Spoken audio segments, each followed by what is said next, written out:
how the Lord just accomplished at length his dreams, behest to inquire in Costrobelon, and what manner of answer he received.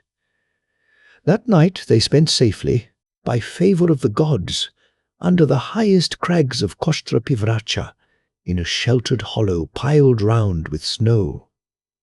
Dawn came like a lily, saffron-hued, smirched with smoke, grey streaks that slanted from the north.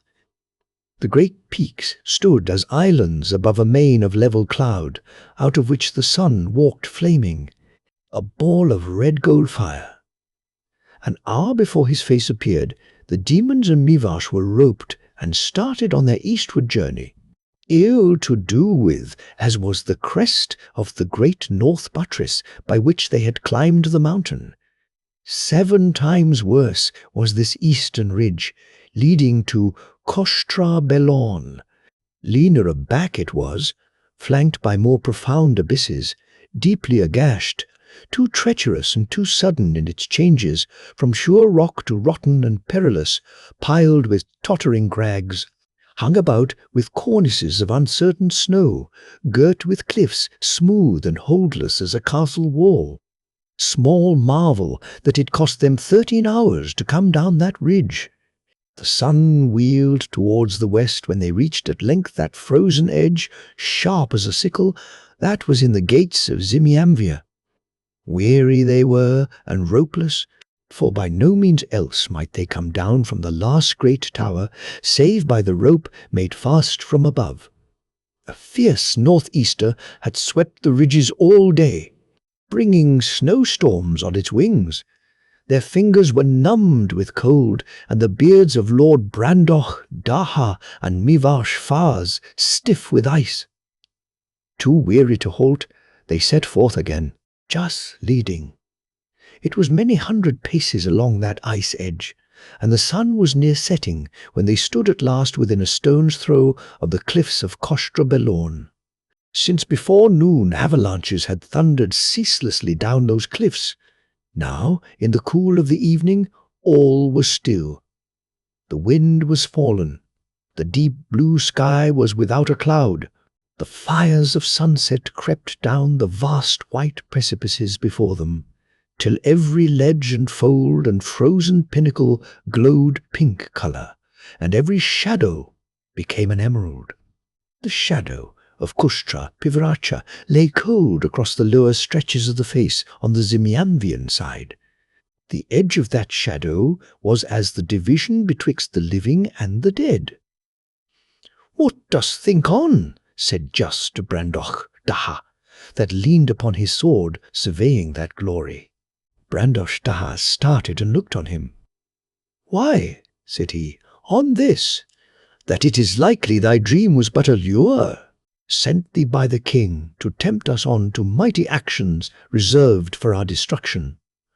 On this side at least, 'tis very certain there lieth no way up Kostrabelon." "What of the little martlet?" said Jas, who, whiles we were yet a great way off, flew out of the south to greet us with a gracious message. "Well, if it were not a devil of his," said Brandoch Daha. "I will not turn back," said Jas. "Thou needest not to come with me." And he turned again to look on those frozen cliffs. "No," said Brandoch Daha, "nor thou with me. Thou'lt make me angry if thou wilt so vilely wrest my words. Only fare not too securely, and let that axe still be ready in thine hand, as is my sword, for kindlier work than step-cutting. And if thou embrace the hope to climb her by this wall before us, then hath the king's enchantry made thee fey." By then was the sun gone down. Under the wings of night uplifted from the east, the unfathomable heights of air turned a richer blue, and here and there, most dim and hard to see, throbbed the tiny point of light, the greater stars opening their eyelids to the gathering dark. Gloom crept upward, brimming the valleys far below like a rising tide of the sea. Frost and stillness waited on the eternal night to resume her reign. The solemn cliffs of Kostrabelon stood in tremendous silence, death pale against the sky. Just came backward a step along the ridge, and laying his hand on Brandoch Daha's, "Be still," he said, "and behold this marvel." A little up the face of the mountain on the Zimyamvian side, it was as if some leavings of the afterglow had been entangled among the crags and frozen curtains of snow. As the gloom deepened, that glow brightened and spread, filling a rift that seemed to go into the mountain. "It is because of us," said Jas in a low voice. "She is afire with expectation of us." No sound was there save of their breath coming and going, and of the strokes of Jas's axe, and of the chips of ice chinking downwards into silence as he cut their way along the ridge. And ever brighter, as night fell, burned that strange sunset light above them. Perilous climbing it was for 50 feet or more from the ridge, for they had no rope. The way was hard to see, and the rocks were steep and iced, and every ledge deep in snow. Yet came they safe at length up by a steep short gully to the gully's head, where it widened to that rift of the wondrous light. Here might two walk abreast, and Lord Jas and Lord Brandoch Daha took their weapons and entered abreast into the rift. Mivach was fain to call to them, but he was speechless. He came after, close at their heels like a dog. For some way the bed of the cave ran upwards, then dipped at a gentle slope deep into the mountain. The air was cold, yet warm after the frozen air without. The rose-red light shone warm on the walls and floor of that passage, but none might say whence it shone. Strange sculptures glimmered overhead, bull-headed men, stags with human faces, mammoths and behemoths of the flood, vast forms and uncertain, carved in the living rock. For hours Jas and his companions pursued their way, winding downward, losing all sense of north and south. Little by little the light faded, and after an hour or two they went in darkness, yet not in utter darkness, but as of a starless night in summer, where all night long twilight lingers. They went a soft pace, for fear of pitfalls in the way. After a while Jas halted and sniffed the air. "I smell new-mown hay," he said, "and flower scents. Is this my fantasy, or canst thou smell them too?" "Aye, and have smelt it this half-hour past," answered Brandoch. "Daha, also the passage wideneth before us, and the roof of it goeth higher as we journey." "This," said Jas, "is a great wonder." They fared onward, and in a while the slope slackened, and they felt loose stones and grit beneath their feet, and in a while soft earth. They bent down and touched the earth, and there was grass growing, and night dew on the grass, and daisies folded up asleep. A brook tinkled on the right. So they crossed that meadow in the dark, until they stood below a shadowy mass that bulked big above them. In a blind wall so high the top was swallowed up in the darkness, a gate stood open. They crossed that threshold and passed through a paved court that clanked under their tread. Before them a flight of steps went up to folding doors under an archway. Lord Brandoch, Daha felt Mivach pluck him by the sleeve. The little man's teeth were chattering together in his head for terror. Brandoch Daha smiled and put an arm about him. Jas had his foot on the lowest step. In that instant came a sound of music playing, but of what instruments they might not guess. Great thundering chords began it, like trumpets calling to battle, first high, then low, then shuddering down to silence, then that great call again, sounding defiance. Then the keys took new voices, groping in darkness, rising to passionate lament, hovering and dying away on the wind, until naught remained but a roll as of muffled thunder, long, low, quiet, but menacing ill. And now out of the darkness of that induction burst a mighty form. 3 ponderous blows, as of breakers that plunge and strike on a desolate shore. A pause, those blows again, a grinding pause, a rushing of wings, as of furies steaming up from the pit, another flight of them, dreadful in its deliberation. Then a wild rush upward and a swooping again. Confusion of hell, raging serpents blazing through night sky.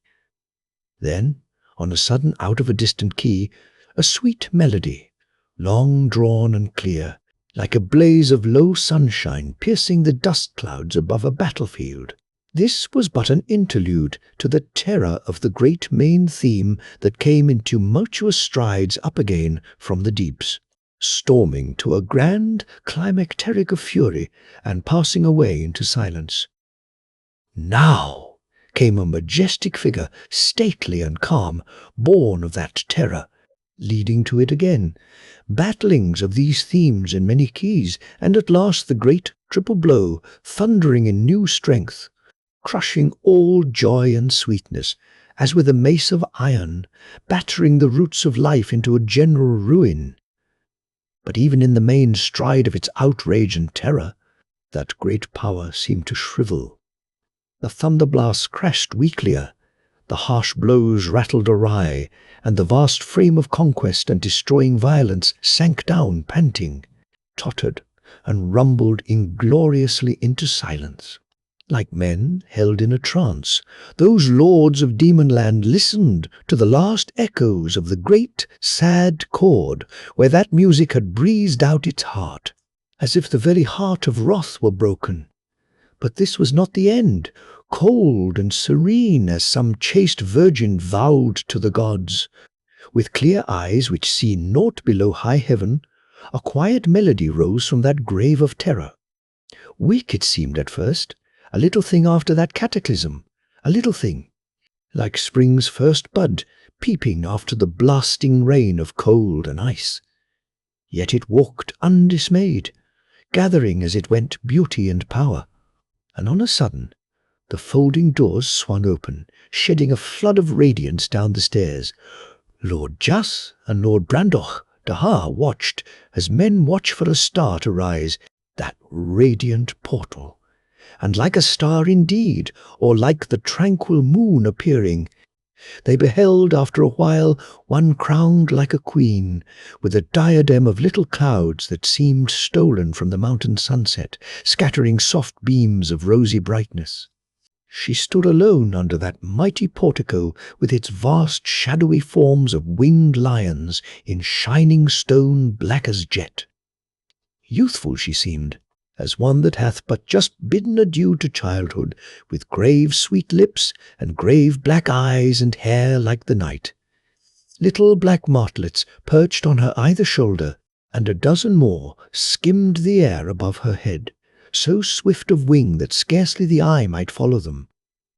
Meantime, that delicate and simple melody mounted from height to height, until, in a while, it burned with all the fires of summer, burned as summer to the uttermost ember, fierce and compulsive in its riot of love and beauty, so that, before the last triumphant chords died down in silence, that music had brought back to Jas all the glories of the mountains, the sunset fires on Costa Bellon, the first great revelation of the peaks from Morna Moruna, and over all these, as the spirit of that music to the eye made manifest, the image of that queen so blessed fair in her youth, and her clear brows sweet solemn respect and promise, in every line and pose of her fair form, virginal dainty as a flower, and kindled from withinward as never flower was with that divinity before the face of which speech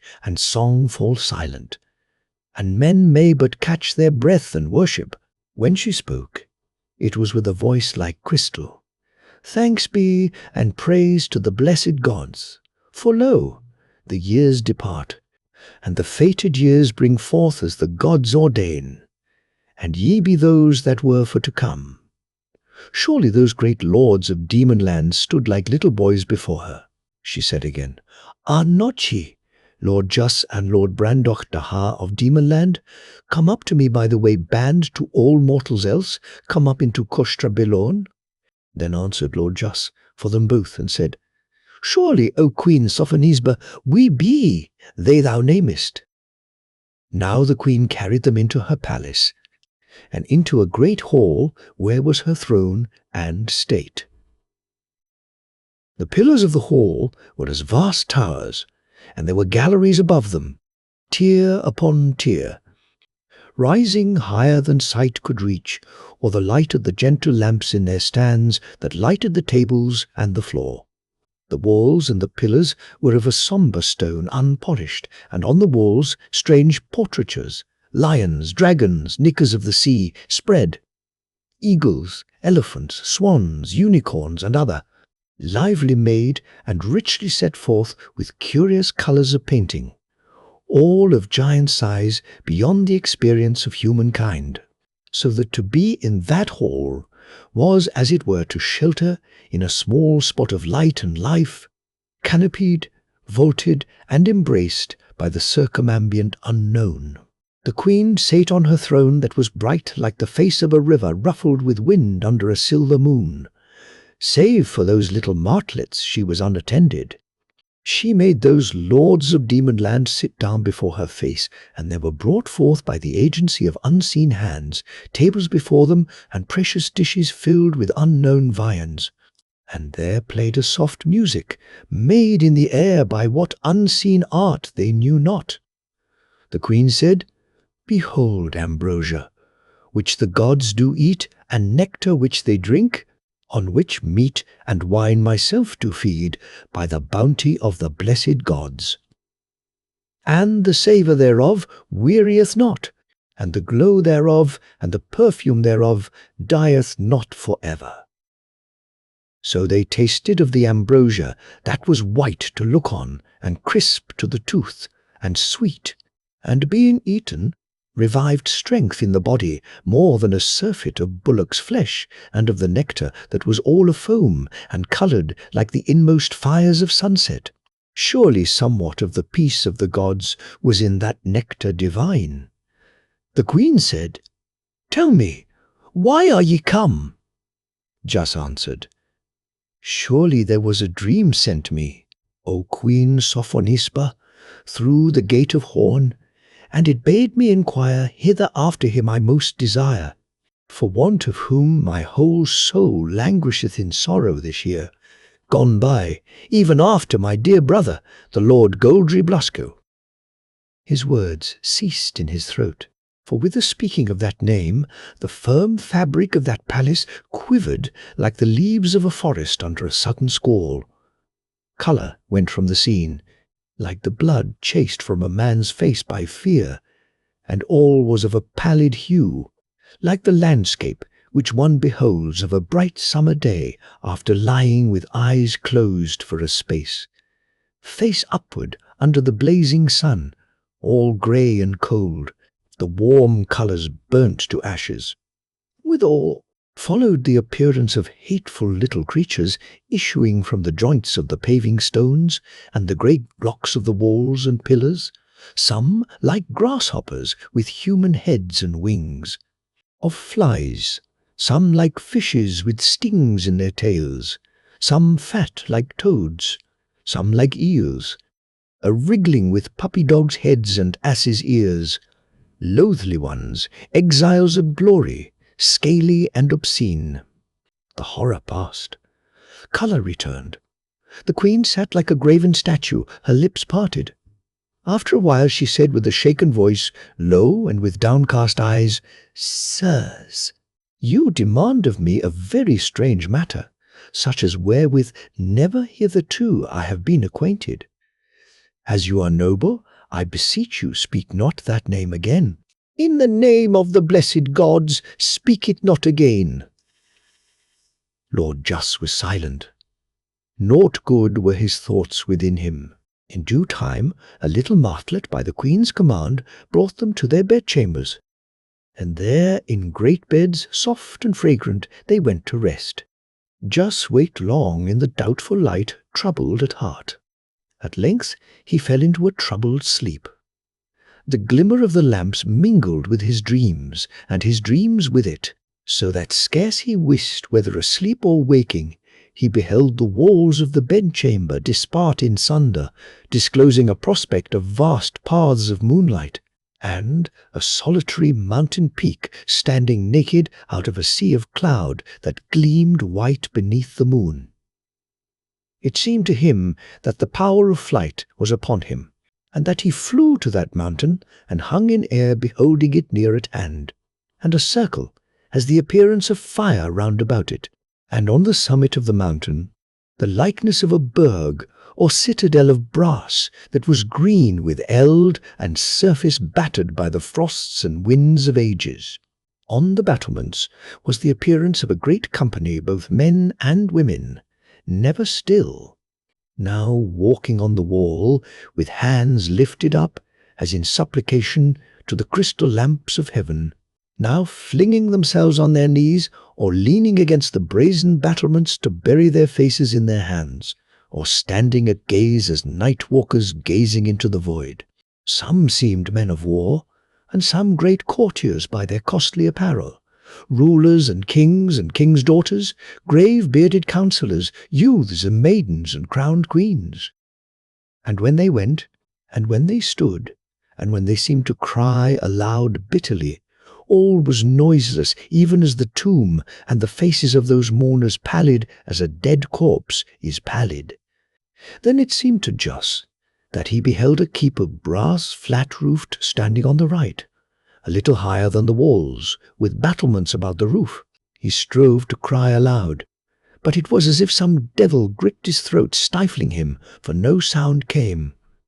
For in the midst of the roof, as it were on a bench of stone, was the appearance of one reclining, his chin resting in his great right hand, his elbow on an arm of the bench, his cloak about him gorgeous with cloth of gold, his ponderous two-handed sword beside him with its heart-shaped ruby pommel darkly resplendent in the moonlight. Naught otherwise looked he than when Jos last beheld him on their ship before the darkness swallowed them. Only the ruddy hues of life seemed departed from him, and his brow seemed clouded with sorrow. His eye met his brother's, but with no look of recognition, gazing as if on some far point in the deeps beyond the starshine. It seemed to Jos that even so would he have looked to find his brother Goldry as he now found him, his head unbent for all the tyranny of those dark powers that held him in captivity, keeping like a god his patient vigil, heedless alike of the laments of them that shared his prison, and of the menace of the houseless night about him. The vision passed, and Lord Jos perceived himself in his bed again, the cold morning light stealing between the hangings of the windows and dimming the soft radiance of the lamps. Now for 7 days they dwelt in that palace. No living thing they encountered, save only the queen and her little martlets, but all things desirous were ministered unto them by unseen hands, and all royal entertainment. Yet was Lord Jos heavy at heart, for as often as he would question the Queen of Goldry, so she would ever put him by, praying him earnestly not a second time to pronounce that name of terror. At last, walking with her alone in the cool of the evening on a trodden path of a meadow where asphodel grew and other holy flowers beside a quiet stream, he said, "So it is, O Queen Sophonisba, that when first I came hither and spake with thee, I well thought that by thee my matter should be well sped.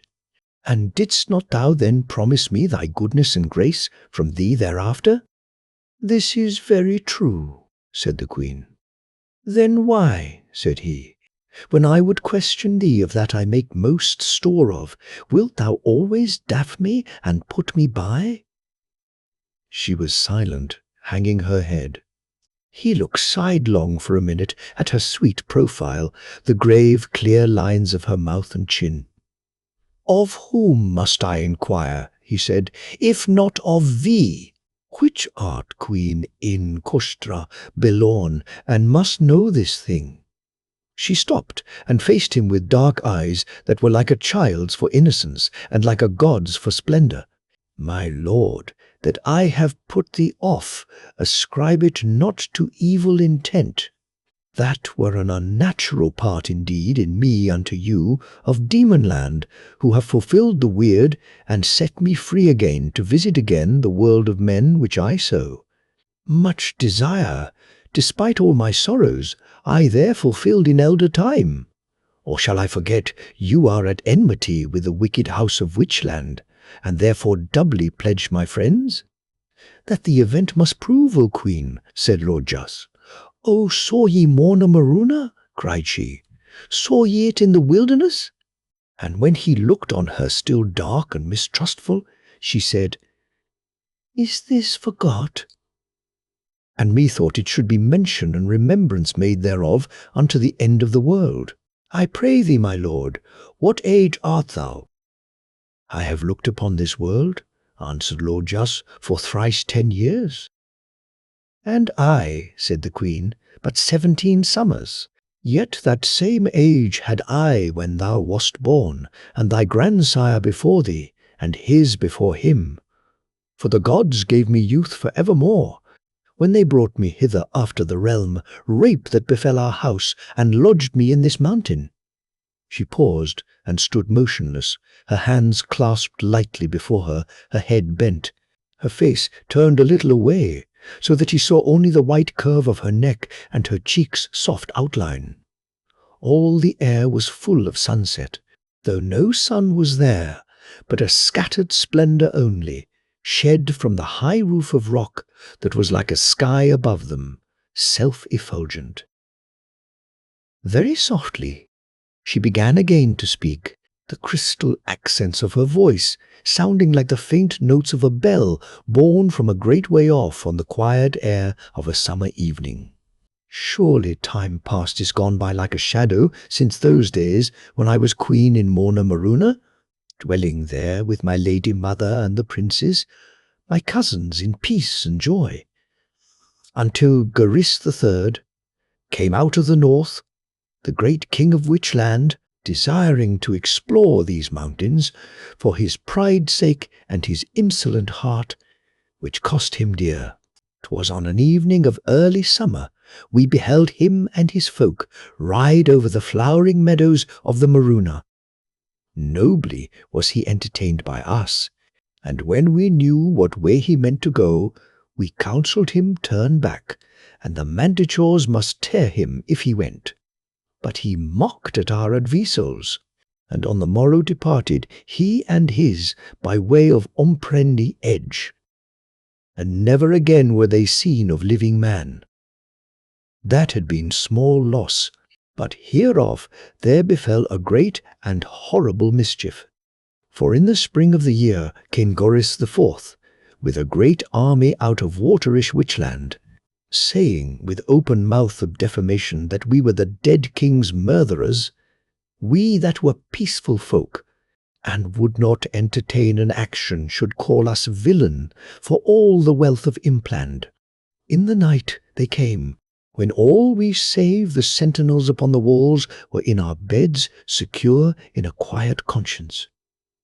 They took the princes, my cousins, and all our men, and before our eyes most cruelly murdered them, so that my mother, seeing these things, fell suddenly into deadly swoonings, and was presently dead. And the king commanded them burn the house with fire, and he brake down the holy altars of the gods, and defiled their high places. And unto me that was young and fair, to look on, he gave this choice, to go with him and be his slave, other else to be cast down from the edge, and all my bones be broken. Surely I chose this rather. But the gods, that do help every rightful true cause, made light my fall, and guided me hither safe, through all perils of height, and cold and ravening beasts, granting me youth and peaceful days for ever, here on the borderland between the living and the dead. And the gods blew upon all the land of the Maruna in the fire of their wrath, to make it desolate, and man and beast cut off therefrom, for a witness of the wicked deeds of Gorish the king, even as Gorish the king made desolate our little castle and our pleasant places. The face of the land was lifted up to high airs where frosts do dwell. so that the cliffs of Omprene edge down which ye came are 10 times the height they were when Goris III came down them. So was an end of flowers on the Maruna, and an end there of spring and of summer days for ever. The queen ceased speaking, and Lord Jus was silent for a space, greatly marvelling. "Judge now," said she, "if your foes be not my foes. It is not hidden from me, my lord, that you deem me but a lukewarm friend and no helper at all in your enterprise. Yet have I ceased not, since ye were here to search and to inquire, and sent my little martlets west and east and south and north after tidings of him thou namest. They are swift, even as wingy thoughts circling the stablished world, and they return to me on weary wings, yet with never a word of thy great kinsman." Jus looked at her eyes that were moist with tears. Truth sat in them like an angel. "O queen," he cried, "why mead thy little minions scour the world when my brother is here in Costrabelorn?" She shook her head, saying, "This I will swear to thee, there hath no mortal come up into Costrabelorn save only thee and thy companions these 200 years.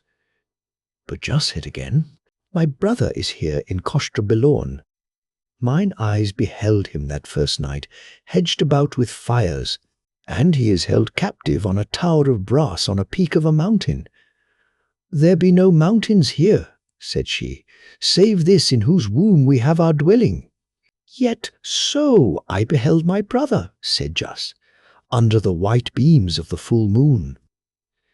"There is no moon here," said the queen. So Lord Jus rehearsed to her his vision of the night, telling her point to point of everything. She hearkened gravely, and when he had done, trembled a little, and said, "This is a mystery, my lord, beyond my resolution." She fell silent a while. Then she began to say in a hushed voice, as if the very words and breath might breed some dreadful matter, "Taken up in ascending maleficial by King Goris the Teth. So it hath ever been, that whensoever there dieth one of the house of Goris, there riseth up another in his stead, and so from strength to strength. And death weakeneth not this house of Witchland, but like the dandelion weed being cut down and bruised, it springeth up the stronger. Dost thou know why?" He answered, "No." "The blessed gods," said she, speaking yet lower, "have shown me many hidden matters which the sons of men know not, neither imagine. Behold this mystery. There is but one Goris, and by the favour of heaven that moveth sometimes in a manner, our weak judgment seeketh in vain to justify this cruel and evil. 1. Every time, whether by the sword or in the fullness of his years he cometh to die, departeth the living soul and spirit of him into a new and sound body, and liveth yet another lifetime to vex and to oppress the world, until that body die, and the next in his turn, and so continually, having thus in a manner life eternal." Jus said, "Thy discourse, O Queen Sophonisba, is in a strain above mortality. This is a great wonder thou tellest me, whereof some little part I guessed aforetime, but the main I knew not. Rightfully, having such a timeless life, this king weareth on his thumb that Worm Ouroboros, which doctors have from of old made for an ensample of eternity, whereof the end is ever at the beginning, and the beginning at the end for evermore." "See then the hardness of the thing," said the queen. "But I forget not, my lord, that thou hast a matter nearer thine heart than this, to set free him, name him not, concerning whom thou didst inquire of me. Touching this, know it for thy comfort, some ray of light I see. Question me no more till I have made trial thereof, lest it prove but a false dawn. If it be as I think, 'tis a trial yet abideth thee should make the stoutest blench."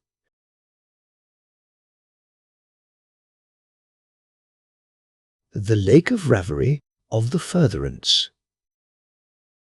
given by Queen Sophonisba, fosterling of the gods, to Lord Jus and Lord Brandosh, Daha with. How? The hippogriff's E.G. was hatchet beside the enchanted lake, and what ensued therefrom. Next day the queen came to Lord Jus and Lord Brandoch Daha, and made them go with her, and Mivash with them to serve them, over the meadows, and down a passage like that whereby they had entered the mountain, but this led downward.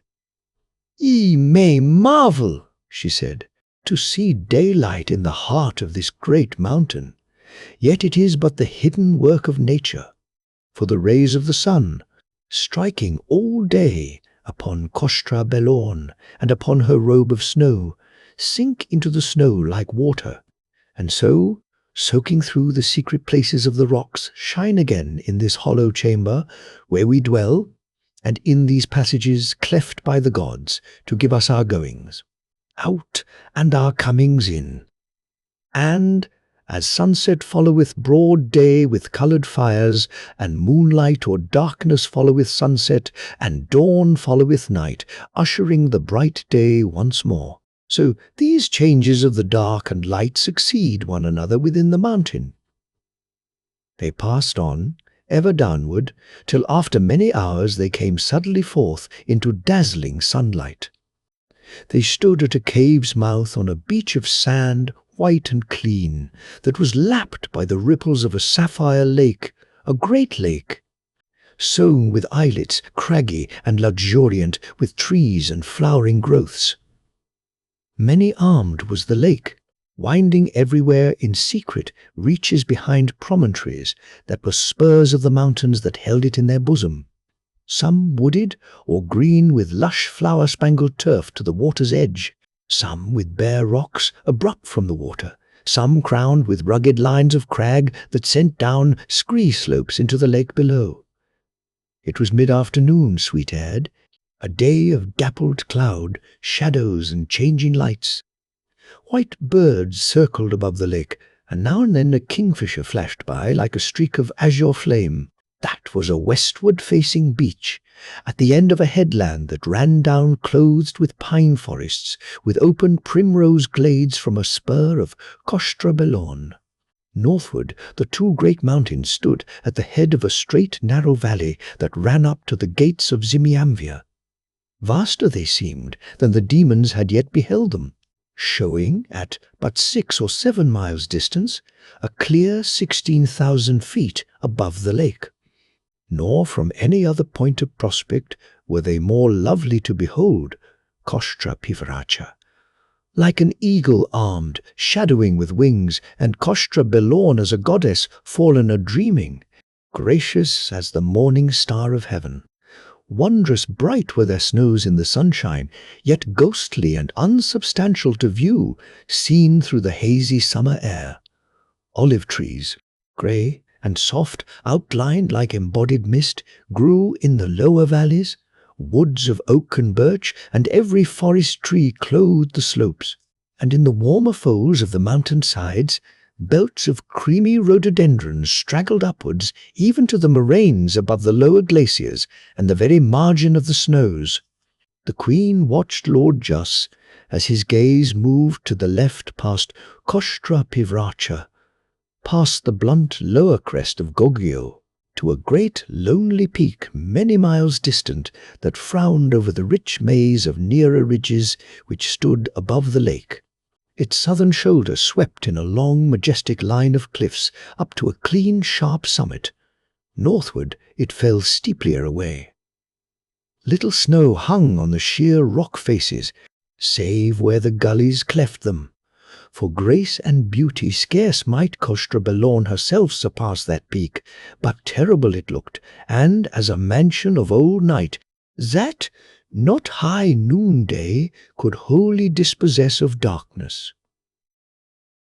"There standeth a mountain great and fair," said Lord Brandoch Daha, "which was hid in cloud when we were on the high ridges. It hath the look of a great beast couchant." Still the queen watched Lord Jus, who looked still on that peak.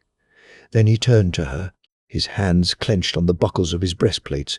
She said, "Was it as I think?" He took a great breath. "It was so. I beheld it in the beginning," he said, "as from this place. But here are we too far off to see the citadel of brass, or know if it be truly there." And he said to Brandochdahar, "This remaineth, that we climb that mountain." "That can ye never do," said the queen. "That shall be shown," said Brandochdahar.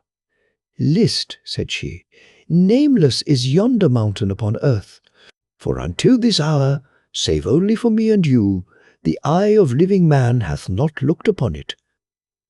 But unto the gods it hath a name, and unto the spirits of the blessed that do inhabit this land, and unto those unhappy souls that are held in captivity on that cold mountain top, Zorarach Namsarian, standing apart above the noiseless, lifeless snowfields that feed the Sarian glaciers, loneliest and secretest of all earth's mountains, and most accursed." "O my lords," she said, "think not to climb up Zora. Enchantments ring round Zora, so that ye should not get so near as to the edges of the snowfields at her feet ere ruin gathered you." Just smiled. "O Queen Sophonisba, little thou knowest our mind, if thou think this shall turn us back." "I say it," said the queen, with no such vain purpose, "but to show you the necessity of that way I shall now tell you of, since, well I know, ye will not give over this attempt. To none save to a demon durst I have told it, lest heaven should hold me answerable for his death. But unto you I may with the less danger commit this dangerous counsel, if it be true, as I was taught long ago, that the hippogriff was seen of old in Demon Land." "The hippogriff," said Lord Brandochdahar. "What else is it than the emblem of our greatness?" "1,000 years ago they nested on Neverdale Horse, and there abide unto this day in the rocks the prints of their hooves and talons. He that rode it was a forefather of mine and of Lord Juss." "He that shall ride it again," said Queen Sophonisba, "he only of mortal men may win to Zorarach, and if he be man enough of his hands may deliver him, we wot, of out of bondage." "O Queen," said Juss, "somewhat. I know of gramarye and divine philosophy, yet must I bow to thee for such learning, that dwellest here from generation to generation, and dost commune with the dead. How shall we find this steed?" "Few they be, and high they fly above the world, and come to birth but 1 in 300 years," she answered. "I have an egg. In all lands else must such an egg lie barren and sterile, save in this land of Zimiamvia, which is sacred to the lordly races of the dead, and thus cometh this steed to the birth, when one of might and heart beyond the wont of man sleepeth in this land, with the egg in his bosom. Greatly desiring some high achievement, the fire of his great longing hatcheth the egg, and the hippogriff cometh out therefrom, weak-winged at first, as thou hast seen a butterfly new, hatched out his chrysalis. Then only mayest thou mount him, and if thou be man enow to turn him to thy will, he shall bear thee to the uttermost parts of earth unto thine heart's desire. But if thou be aught less than greatest, beware that steed, and mount only earthly coursers. For if there be aught of dross within thee, and thine heart falter, or thy purpose cool, or thou forget the level aim of thy glory, then will he toss thee to thy ruin." "Thou hast this thing, O Queen," said Lord Juss. "My lord," she said softly, "more than 100 years ago I found it, while I rambled on the cliffs that are about this charmed lake of rivalry. And here I hid it, being taught by the gods what thing I had found, and knowing what was foreordained, that certain of earth should come at last to Kostra Belorn. thinking in my heart that he that should come might be of those who bear some great unfulfilled desire, and might be of such might as could ride to his desire on such a steed. They abode, talking little, by the charmed lake's shore till evening. Then they arose, and went with her to a pavilion by the lake, built in a grove of flowering trees. Ere they went to rest, she brought them the hippogriff's egg, great as a man's body, yet light of weight, rough and coloured like gold. And she said, "Which of you, my lords?" Jas answered, "He, if might and a high heart should only count, but I, because my brother it is that we must free from his dismal place." So the queen gave the egg to Lord Jas, and he, bearing it in his arms, bade her good night, saying, "I need no other laudanum than this to make me sleep." And the ambrosial night came down, and gentle sleep, softer than sleep is on earth, closed their eyes in that pavilion beside the enchanted lake.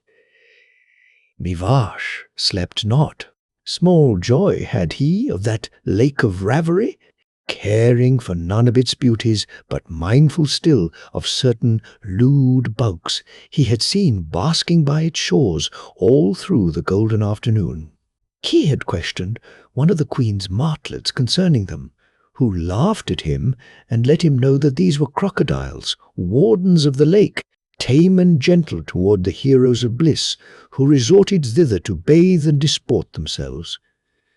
"But should such an one as thou," she said, "adventure there, they would chop thee up at a mouthful."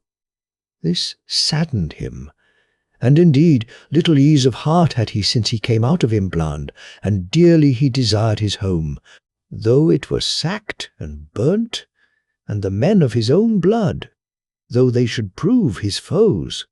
And well he thought that if Jas should fly with Brandoch Daha, mounted on hippogriff, to that cold mountain top where souls of the great were held in bondage, he should never win back alone to the world of men, past the frozen mountains and the manticores, and past the crocodile that dwelt beside Barvinan. He lay awake an hour or twain, weeping quietly, until out of the giant heart of midnight came to him with fiery clearness the words of the queen, saying that by the heat of great longing in his heart that claspeth it, must that egg be hatched, and that that man should then mount and ride on the wind unto his heart's desire. Therewith Mivash sat up, his hands clammy with mixed fear and longing. It seemed to him, awake and alone among the sleepers in that breathless night, that no longing could be greater than his longing. He said in his heart, "I will arise, and take the egg privily from the devil transmarine, and clasp it myself. I do him no wrong thereby, for said she not, it was perilous? Also, every man raketh the embers to his own cake." So he arose and came secretly to Jas, where he lay with his strong arms circling the egg. A beam of the moon came in by a window, shining on the face of Jas. That was as the face of a god. Mivash bent over him and teased the egg gently from his embrace, praying fervently the while. And, for Jas was in a profound slumber, his soul mounting in vision far from earth, far from that shore divine, to lone regions where Goldry watched still in frozen mournful patience on the heights of Zora. At last Mivash got the egg and bare it to his bed.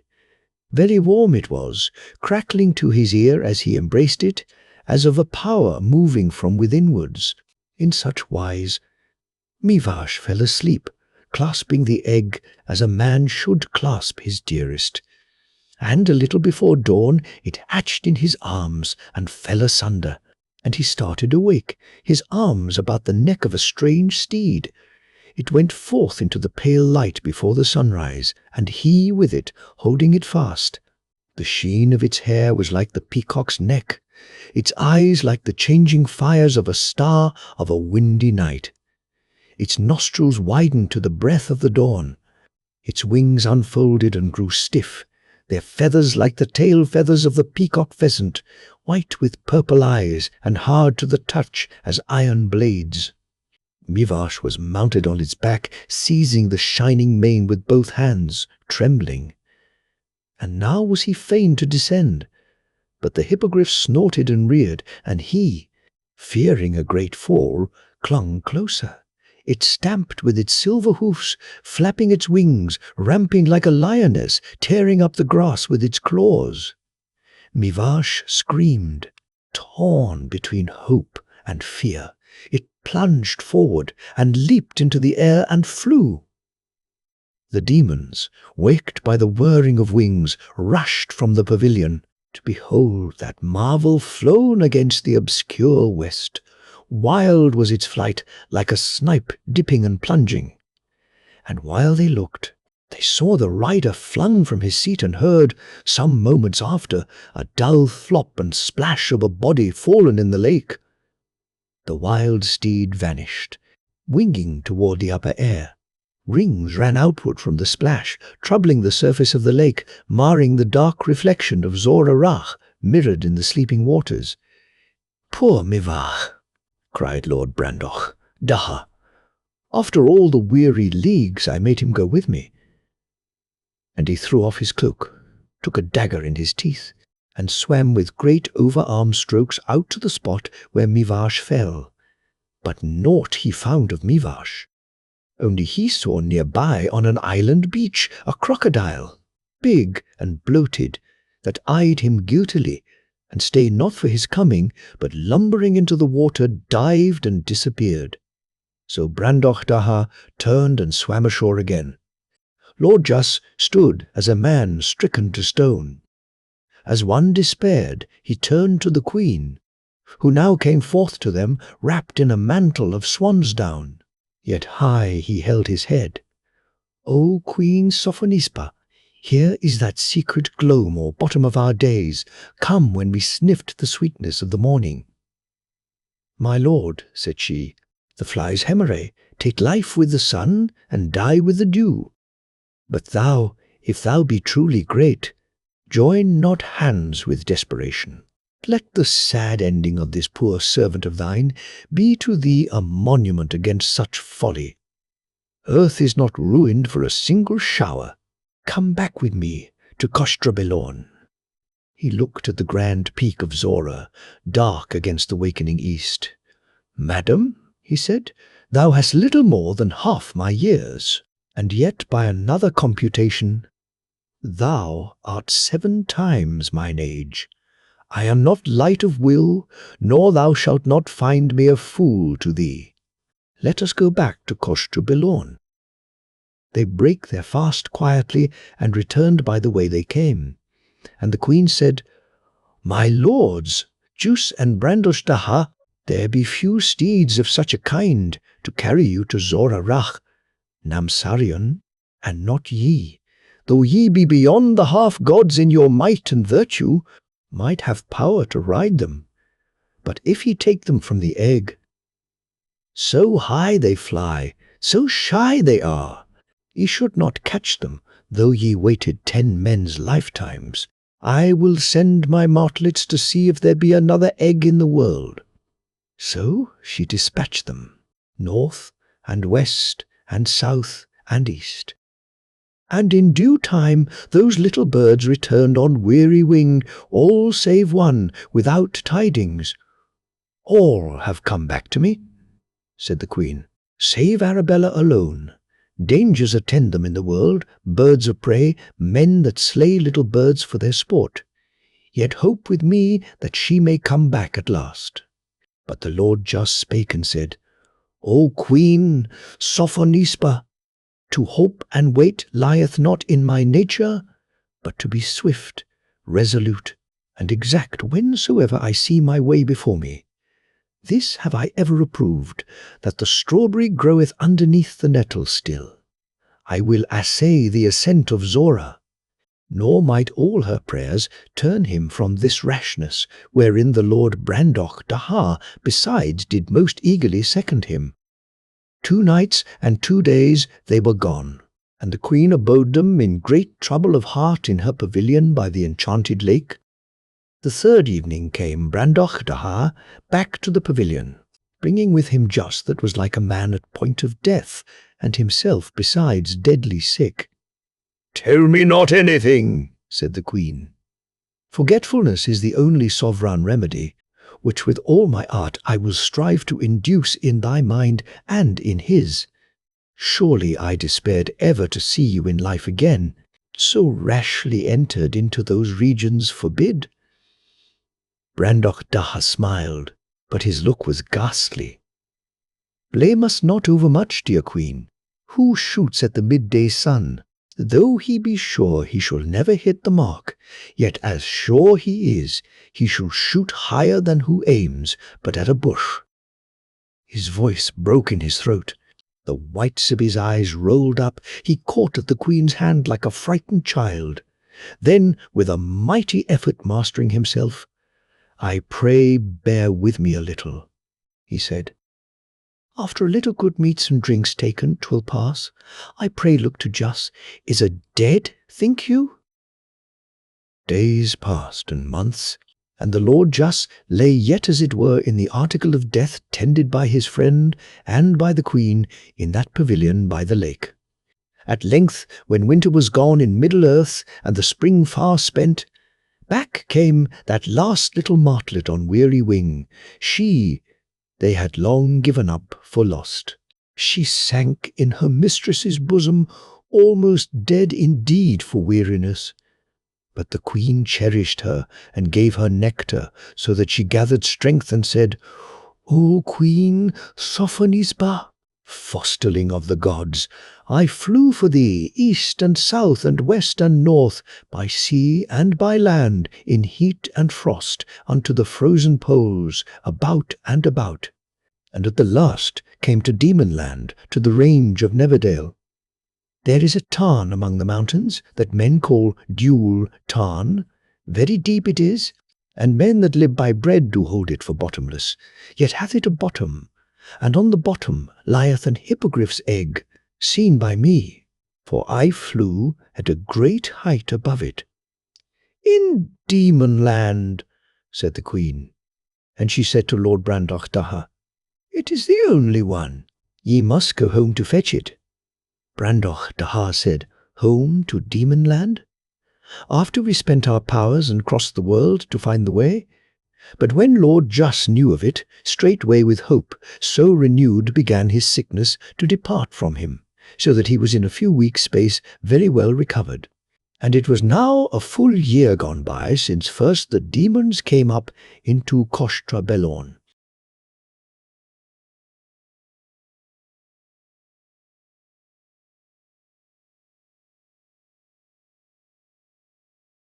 How the lady Presbyra discovered to Lord grow what she would have brought about for Demon Land, in which shall also appear her lords, yet more greatness and advancement, and how her too loud speaking of her purpose was the occasion. Whereby the Lord Carinius was to learn the sweetness of bliss deferred. On that same 26th night of May, when Lord Just and Lord Brandoch Daha beheld from earth's loftiest pinnacle the land of Zimiamvia and Kostra Belorn, Grow walked with the Lady Presmyra on the western terrace in Khaki. It wanted yet 2 hours of midnight. The air was warm, the sky a bower of moonbeam and starbeam. Now and then a faint breeze stirred as if night turned in her sleep. The walls of the palace and the iron tower cut off the terrace from the direct moonlight, and flamboys spreading their wobbling light made alternating regions of brightness and gloom. Galloping strains of music and the noise of revelry came from within the palace. Grow spake. "If thy question, O Queen, overlie a wish to have me gone, I am as lightning to obey thee, howsoe'er it grieve me." "'Twas an idle wonder only," she said. "Stay, and it like thee." "It is but a native part of wisdom," said he, "to follow the light.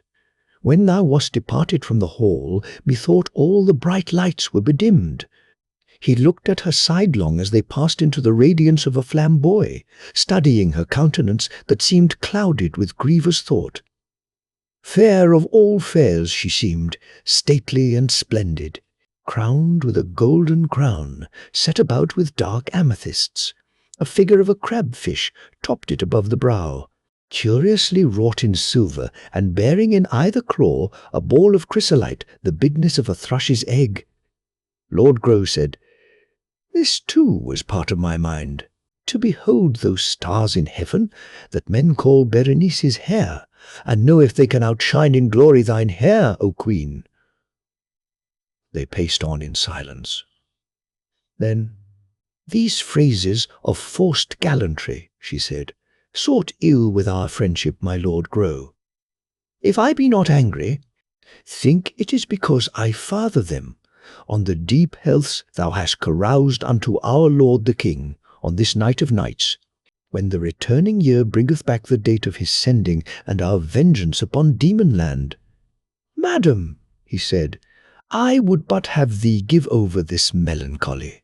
Seemeth it to thee a little thing that the king hath pleased so singularly to honour Corrand thy husband, as give him a king's style and dignity, and all implant to hold? In fee, all took notice of it, how uncheerfully thou didst receive this royal crown, when the king gave it thee to-night, in honour of thy great lord, to wear in his stead till he come home to claim it, this, and the great praise spoke by the king of Corrand, which methinks should bring the warmth of pride to thy cheeks. Yet are all these things of as little avail against thy frozen, scornful melancholy as the weak winter sun availeth against congealed pools in a black frost." "Crowns are cheap trash today," said Presmyra. "When as the king, with 20 kings to be his lackeys, raiseth up now his lackeys to be kings of the earth. Canst wonder if my joyance in this crown were dashed some little, when I looked on that other given by the king to Laxus?" "Madam," said Grow, "thou must forgive Laxus in his own particular. Thou knowest he set not so much as a foot in Pixieland, and if now he must be called king thereof, that should rather please thee, being in despite of Corinius that carried war there, and by whatsoever means of skill or fortune overcame thy noble brother and drave him into exile." "Corinius," she answered, "tasteth in that miss that bane or ill hap which I dearly pray, all they may groan under who would fatten by my brother's ruin." "Then should Corinius's grief lift up thy joy," said Grow. "Yet certain it is, fate is a blind puppy, build not on her next turn." "Am not I a queen?" said Presmyra. "Is not this witchland? Have we not strength to make curses strong? If fate be blind indeed—" They halted at the head of a flight of steps leading down to the inner ward. The Lady Presmyra leaned a while on the black marble balustrade, gazing seaward over the level marshes, rough with moonlight. "What care I for Laxus?" she said at last. "What care I for Corinius? A cast of hawks flown by the king against a quarry that in dear worthiness and nobility outshineth 100 such as they. Nor I will not suffer mine indignation so to wit wanton with fair justice as persuade me to put the white on witchland. It is most true. The prince, my brother, practised with our enemies, the downthrow of our fortunes, breaking open, had he but known it, the gate of destruction for himself and us, that night when our banquet was turned by him to a battle, and our whiny mirths to bloody rages." She was silent for a time, then said, "Oath-breakers, a most odious name, flat against all humanity, 2 faces in one hood.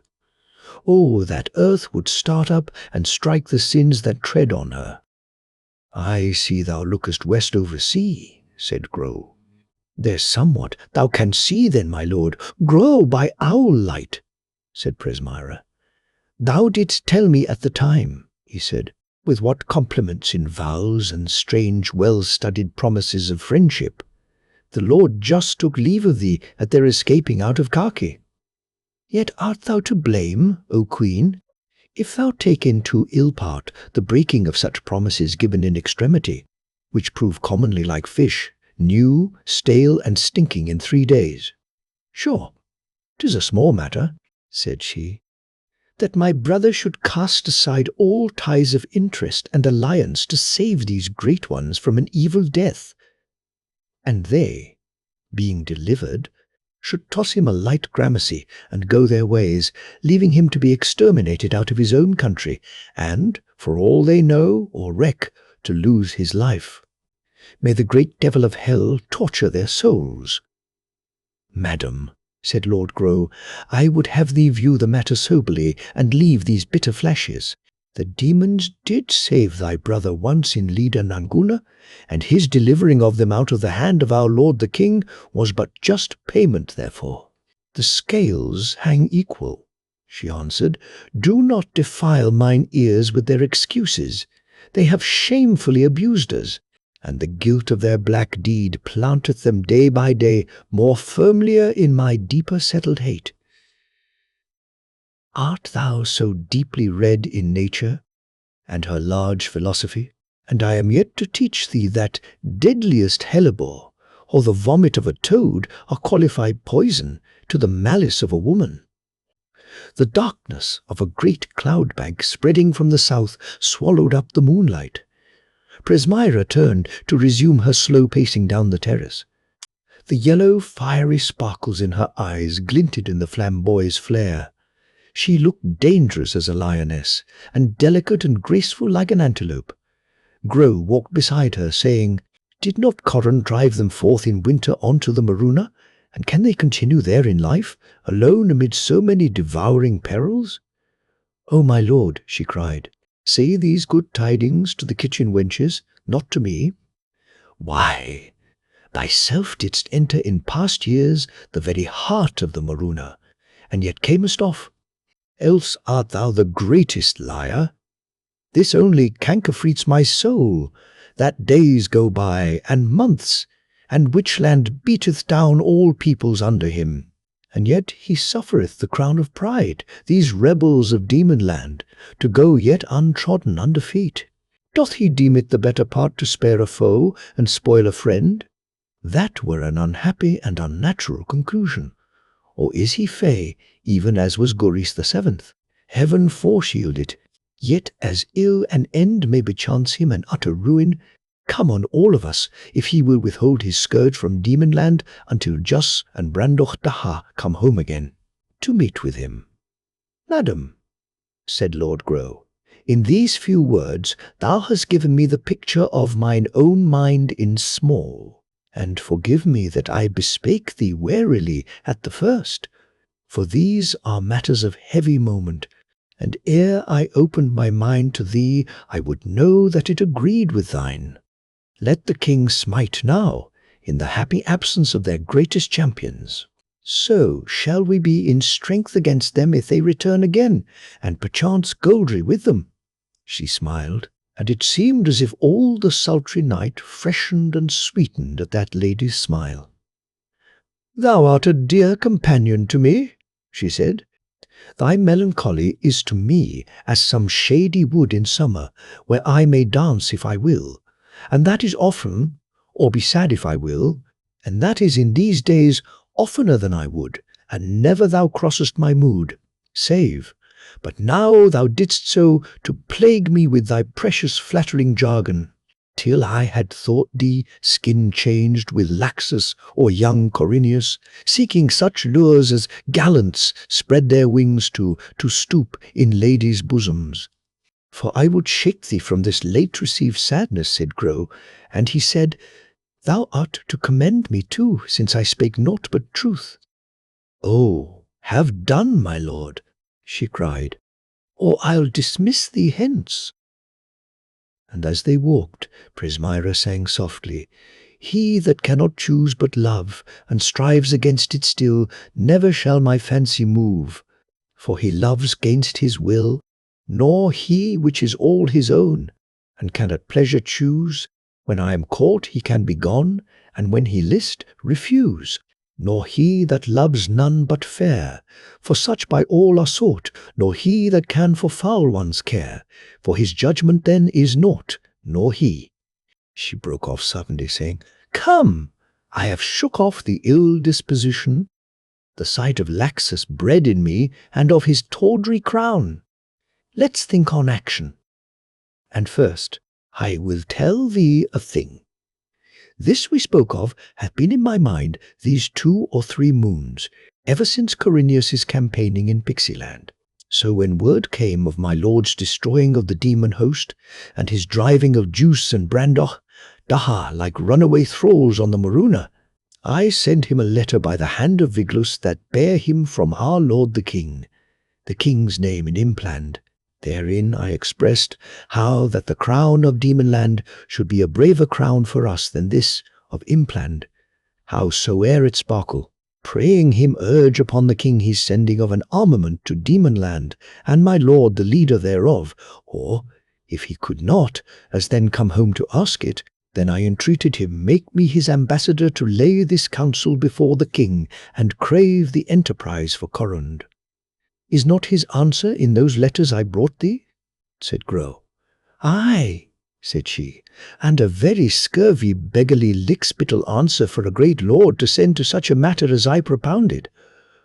Alack, it puffs away all my wifely duty but to speak on't, and makes me rail like a gangrel woman.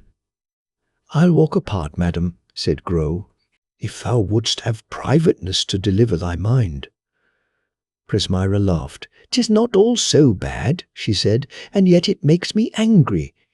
The enterprise he commends up to the hilt, and I have his leave to broach it to the king, as his mouthpiece, and press it with him out of all hoe. But for the leading on't, he will not have it. Corsus must have it, or Corineus. Stay, let me read it out." And standing near one of the lights, she took a parchment from her bosom. "Pooh, 'tis too fond. I will not shame my lord to read it, even to thee." "Well," said Grow, "were I the king, Corund should be my general to put down Demonland. Corsus he may send, for he hath done great work in his day, but in mine own judgment I like him not for such an errand. Corineus, he hath not yet forgiven for his fault at the banquet a year ago." "Corineus," said Presmyra, "so his butchery of mine own dear land goeth not only without reward, but hath not so much as brought him back to favour, thou thinkest?" "I think not," said Lord Grow. "Besides, he is mad wroth to have plucked that prickly fruit, but for another's eating. He bare himself so presumptuous ill in the hall to-night, gleeking and galling at Laxus, slapping of his sword, and with so many more shameless braves and wanton fashions, and worst of all, his most openly seeking to toy with Shriva, aye, this first month of her betrothal unto Laxus. It will be a wonder if blood be not spilt betwixt them ere the night be done. Methinks he is not, the mood to take the field again without some sure reward, and methinks the king, guessing his mind, would not offer him a new enterprise, and so give him the glory of refusing it." They stood near the arched gateway that opened on the terrace from the inner court. Music still sounded from the great banquet hall of Goristech's deaths. Under the archway, and in the shadows of the huge buttresses of the walls, it was as though the elements of gloom, expelled from the bright circles round the flamboys, huddled with sister glooms to make a double darkness. "Well, my lord," said Presmyra, "doth thy wisdom bless my resolve? Whate'er it be, yes, because it is thine, O queen." "Whate'er it be," she cried, "dost hang in doubt on't? What else but seek audience with the king as my first care in the morning? Have I not my lord's bidding so far? And if thy zeal outrun his bidding in one particular," said Grow. "Why, just," said she, "and if I bring thee not word ere tomorrow's noon, that order is given for Demonland, and my lord Corund named his general for that sailing, aye, and letters sealed for his straight recall from Orpish. "Hist," said Grow. "Steps eyes the court." They turned towards the archway, Presmyra singing under her breath, "Nor he that still his mistress pays, for she is thralled therefore, nor he that pays not, for he says within, she's worth no more. Is there then no kind of men whom I may freely prove? I will vent that humour, then, in mine own self-love." Corineus met them in the gateway, coming from the banquet-house. He halted full in their path to peer closely through the darkness at Presmyra, so that she felt the heat of his breath heavy with wine.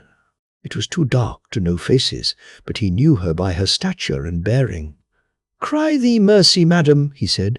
"Methought an instant 'twas, but no matter. Your best of rest." So saying, he made way for her with a deep obeisance, jostling roughly against Grow with the same motion. Grow, little minded for a quarrel, gave him the wall, and followed Presmyra into the inner court. The Lord Corineus sat him down on the nearest of the benches, leaned his stalwart back luxuriously upon the cushions, and there rested, tripping his fingers and singing to himself, "What an ass is he!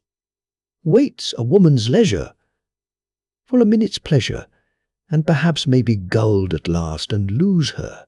What an ass is he! What need I to care for a woman's favour? If another have her, why should I despair, when for gold and labour I can have my share? If I chance to see one that's brown, I love her, till I see another browner is than she, for I am a lover of my liberty." A rustle behind him on his left made him turn his head. A figure stole out of the deep shadow of the buttress nearest the archway. He leapt up and was first in the gate, blocking it with open arms. "Ah!" he cried, "so titmice roost I the shade, huh? What ransom shall I have of thee for making me keep empty tryst last night? Aye, and waste creeping hence to make me a fool once more the night long, and I had not caught thee." The lady laughed. "Last night my father kept me by him, and tonight, my lord, wouldst thou not have been fitly served for thy shameless ditty? Is that a sweet serenade for ladies' ears? Sing it again to thy liberty, and show thyself an ass. Thou art very bold to provoke me, madam, with not even a star to be thy witness, if I quite thee fought. These flamboys are old roisterers, grown grey in scenes of riot. They shall not blab." "Nay, if thou speakest in wine, I'm gone, my lord." And as he took a step towards her, "And I return not, here or otherwise, but fling thee off for ever," she said, "I will not be entreated like a serving-maid. I have borne too long with thy forced soldier fashions." Corineus caught his arms about her, lifting her against his broad chest so that her toes scarce kept footing on the ground.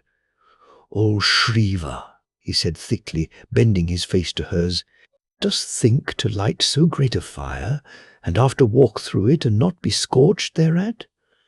Her arms were close pinioned at her sides in that strong embrace. She seemed to swoon, as a lily swooning in the flaming noonday. Corineus bent down his face and kissed her fiercely, saying, "By all the sweets that ever darkness tasted, thou art mine tonight." "Tomorrow," she said, as if stifled. But Corineus said, "My dearest happiness tonight." "My dear lord," said the Lady Shriva softly, "sith thou hast made such a conquest of my love, be not a harsh and froward conqueror. I swear to thee by all the dreadful powers that clip the earth about, there's matter in it. I should to my father this night, nay more, now on the instant. 'Twas this only made me avoid thee, but now this, and no light conceit to vex thee." "He can attend our pleasure," said Corineus. "'Tis an old man, and oft sitteth late at his book." "How? And thou leftest him carousing?" said she. There's that I must impart to him ere the wine quite o'erflow his wits. Even this delay, how sweet soe'er to us, is dangerous. But Corineus said, I will not let thee go. Well, said she, be a beast then. But no, I'll cry on a rescue shall make all Carca run to find us, and my brothers, aye. And Laxus, if he be a man, shall deal thee bitter payment for thy violence toward me. But if thou wilt be thy noble self, and respect my love with friendship, let me go. And if thou come secretly to my chamber door, an hour past midnight, I think thou'lt find no bolt to it. Ha! Thou swearest it, he said.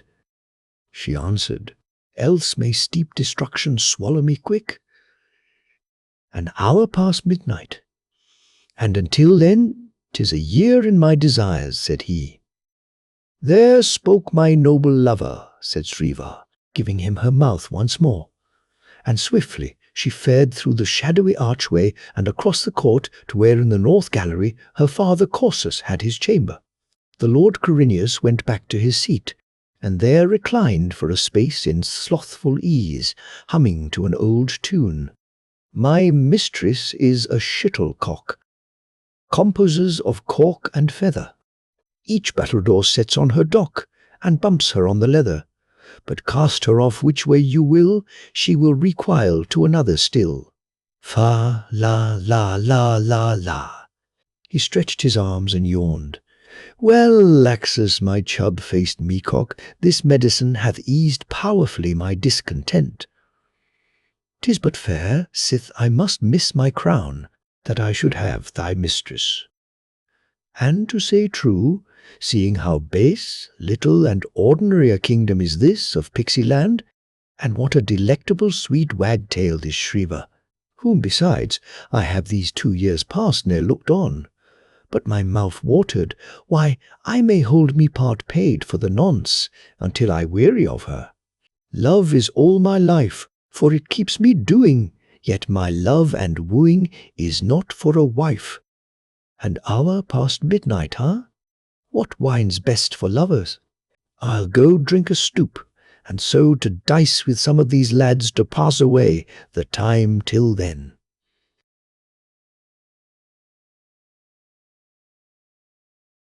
The Lady Sriva's Embassage.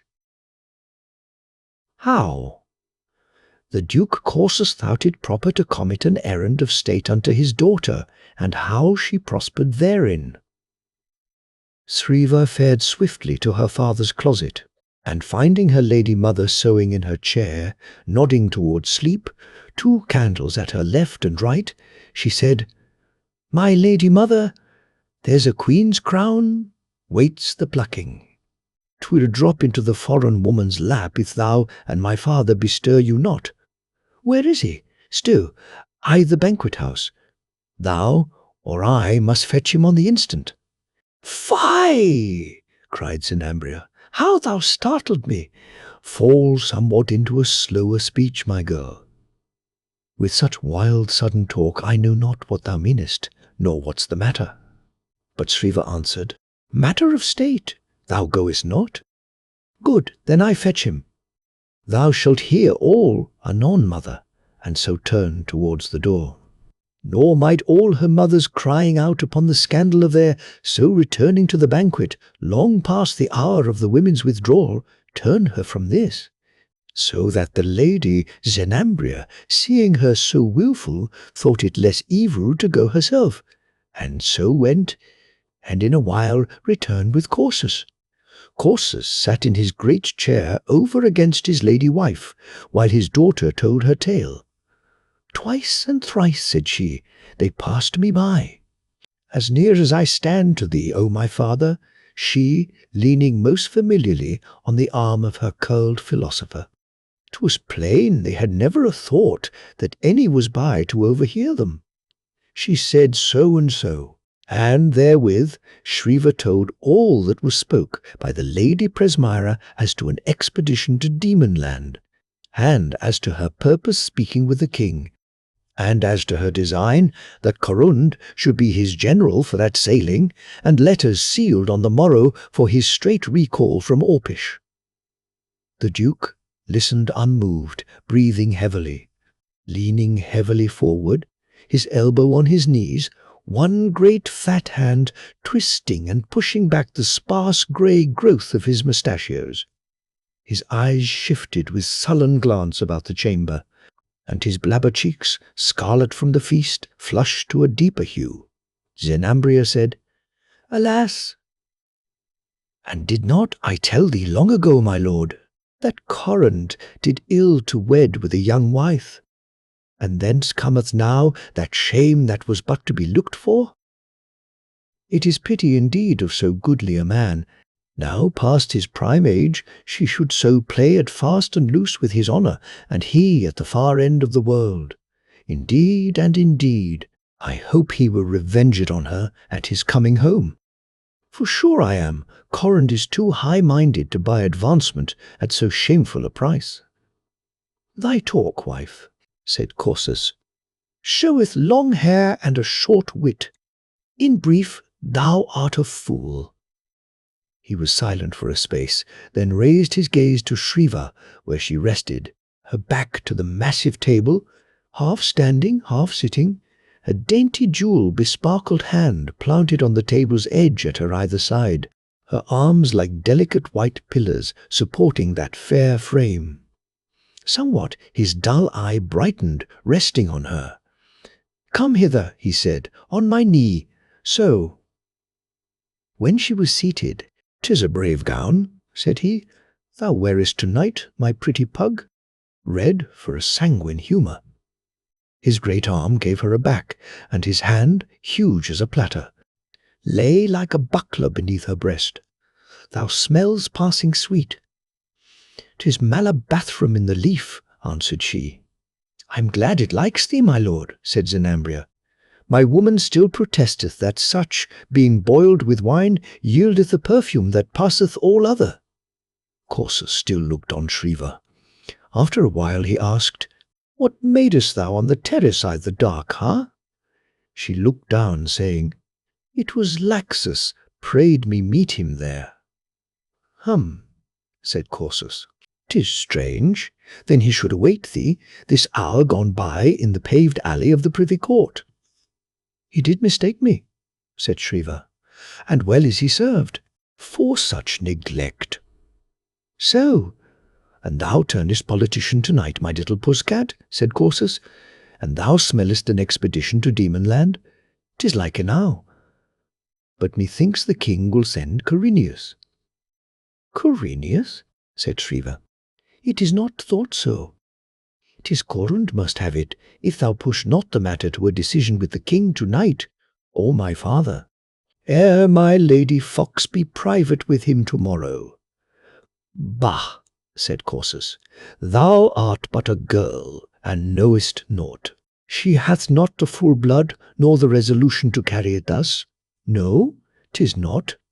Corund stands eyes the light, it is Corinius. It is therefore the king withheld from him Pixieland, which was his due, and tossed the bauble to Laxus." "Why, 'tis a monstrous thing," said Zenambria. "If Corinius shall have Demonland, which surely much surpasseth this crown of Pixieland, shall this novice have all the meat, and thou, because thou art old, have naught but the bones and the parings? Hold thy tongue, mistress," said Corsus, looking upon her as one looketh on a sour mixture. "Why hadst not the wit to angle for him for thy daughter?" "Truly, husband, I'm sorry for it," said Zenambria. The Lady Shriva laughed, placing her arm about her father's bullock neck and playing with his whiskers. "Content thee," she said, "my lady mother. I have my choice, and that is very certain of these and of all other in Carke. And now I bethink me on the Lord Corinius, why, there's a proper man indeed, weareth a shaven lip too, which, as experienced opinion shall tell thee, far exceedeth your nasty mustachios." "Well," said Corsus, kissing her, "howe'er it shape, I'll to the king tonight to move my matter with him. Meanwhile, madam, he said to Zenambria, I'll have thee take thy chamber straight, bolt well the door, and for more safety I will lock it myself o' the outer side. There's much mirth toward tonight, and I'd not have these staggering drunken swads offend thee, as full well might befall, whiles I am on mine errand of state. Zenambria bade him good night, and would have taken her daughter with her, but Corsus said nay to this, saying, I'll see her safe bestowed. When they were alone, and the lady Zenambria locked away in her chamber, Corsus took forth from an oaken cupboard a great silver flagon and 2 chased goblets. These he brimmed with a sparkling yellow wine from the flagon, and made Sriva drink with him not once only, but twice, emptying each time her goblet. Then he drew up his chair, and sinking heavily into it, folded his arms upon the table, and buried his head upon them. Sriva paced back and forth, impatient at her father's strange posture and silence. Surely the wine lighted riot in her veins. Surely in that silent room came back to her Corinius's kisses hot upon her mouth, the strength of his arms like bands of bronze holding her embraced. Midnight tolled. Her bones seemed to melt within her as she bethought her of her promise, due in an hour. Father, said she at last, midnight hath stricken. Wilt thou not go ere it be too late? The Duke raised his face and looked at her. He answered, No. No, he said again. Where's the profit? I wax old, my daughter, and must wither. The world is to the young, to Corinius, to Laxus, to thee, but most of all to Corund, who, if a be old, yet hath his mess of sons, and mightiest of all his wife, to be his ladder, to climb thrones withal. But thou saidst, But now, said Sriva. Aye, when thy mammy was by. She cometh to her second childhood before her time, so as to a child I speak to her. Current did ill to wed with a young wife, Fruit! Is not this the very bulwark and rampire of his fortune?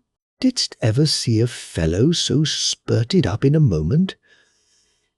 My secretary, when I managed the old wars against the ghouls, and now climbed clean over me, that am yet 9 year his elder. Called king, forsooth, and like to be ta'en soon under the king, for Dominus factotum throughout all the land, if a play this woman as a should.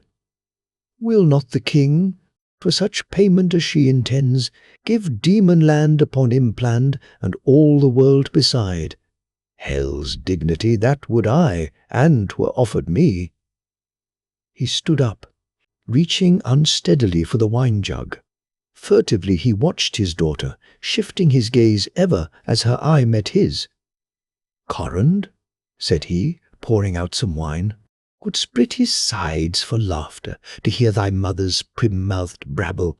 He that hath enjoined upon his wife, there's ne'er a doubt, on't this very errand, and if he visit it on her at his coming home, 'twill but be with hotter love and gratitude for that she wins him in our despite.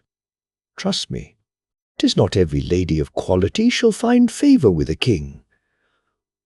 The casement stood open, and while they stood without speech, sounds of a lute trembled upward from the court below, and a man's voice, soft and deep, singing this song, horns to the bull, hooves to the steed, to little hares, light feet for speed. And unto lions she giveth teethy, a gaping dangerously. Fishes to swim, and birds to fly, and men to judge, and reason why she teacheth. Yet for womankind none of these things hath she. For women beauty, she hath made their onely shielder, their only blade. O'er sword and fire they triumph still, so they but beauteous be. The Lady Shriva knew it was Laxus singing to her chamber window. Her blood beat wildly, the spirit of enterprise winging her imagination not toward him, nor yet Corineus, but into paths strangely and perilously inviting, undreamed of until now. The Duke, her father, came towards her, thrusting the chairs from his way, and saying, "Corrand and his mess of sons, Corrand and his young queen. If he conjure with the white rose, why not thou and I with the red? It hath as fair a look, the devil damn me else, and savoureth as excellent sweet perfume." She stared at him big-eyed, with blushing cheeks. He took her hands in his. "Shall this outland woman," he said, "and her sallow-cheeked gallant still ruffle it over us? Long beards, whether they be white or black, are too huge a blemish in our eye, methinks. The thing seemeth not supportable, that disprecise madam with her foreign fashions. Dost fear to standize the field against her?" Shiva put her forehead on his shoulder and said, "Scarce to be heard, and it come to that, I'll show thee." "It must be now," said Corsus. "Presmyra, thou hast told me, seeketh audience. Betimes I the morning. Women are best at night time too." "If Laxus should hear thee," she said. He answered, "Tush, he need never blame thee, even if he knew on't, and we can manage that. Thy silly mother prated but now of honour. 'Tis but a school name, and if 'twere other, tell me whence springeth the fount of honour, if not from the King of Kings? If he receive thee, then art thou honoured, and all they that have to do with thee. I am yet to learn dishonour lieth on that man or woman whom the king doth honour." She laughed, turning from him toward the window, her hand still held in his.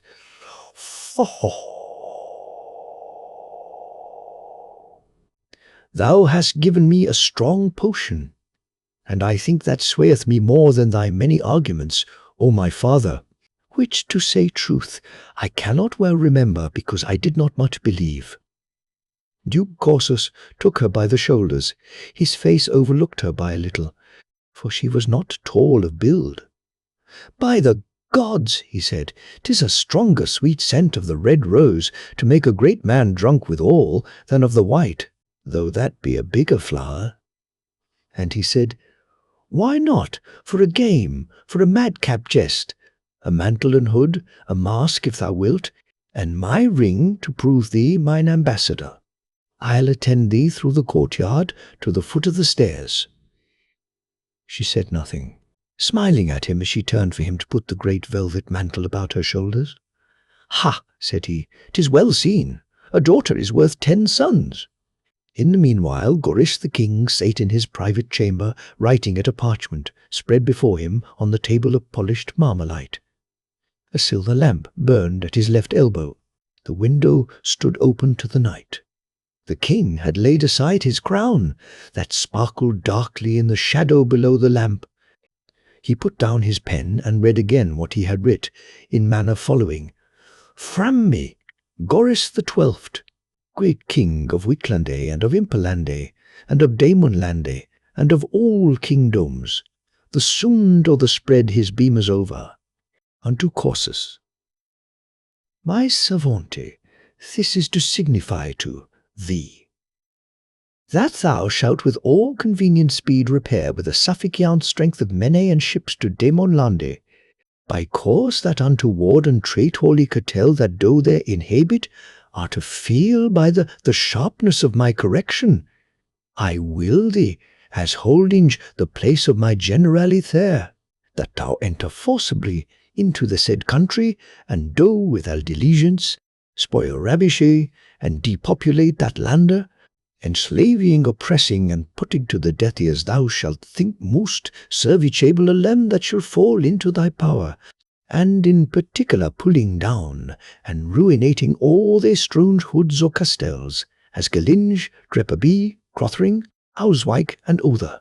'Tis enterprise in head is one of the greatest that ever was, since it is to tramp down Daemonlande, and once and for all to cut their combs, whose clesties may donger us.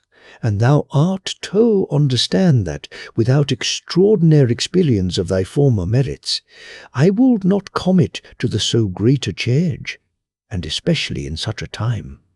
And since algalit enterprises ought to be so dignly and resolutely prosecuted, therefore thise ought to be done and executed at furthest in harveste next.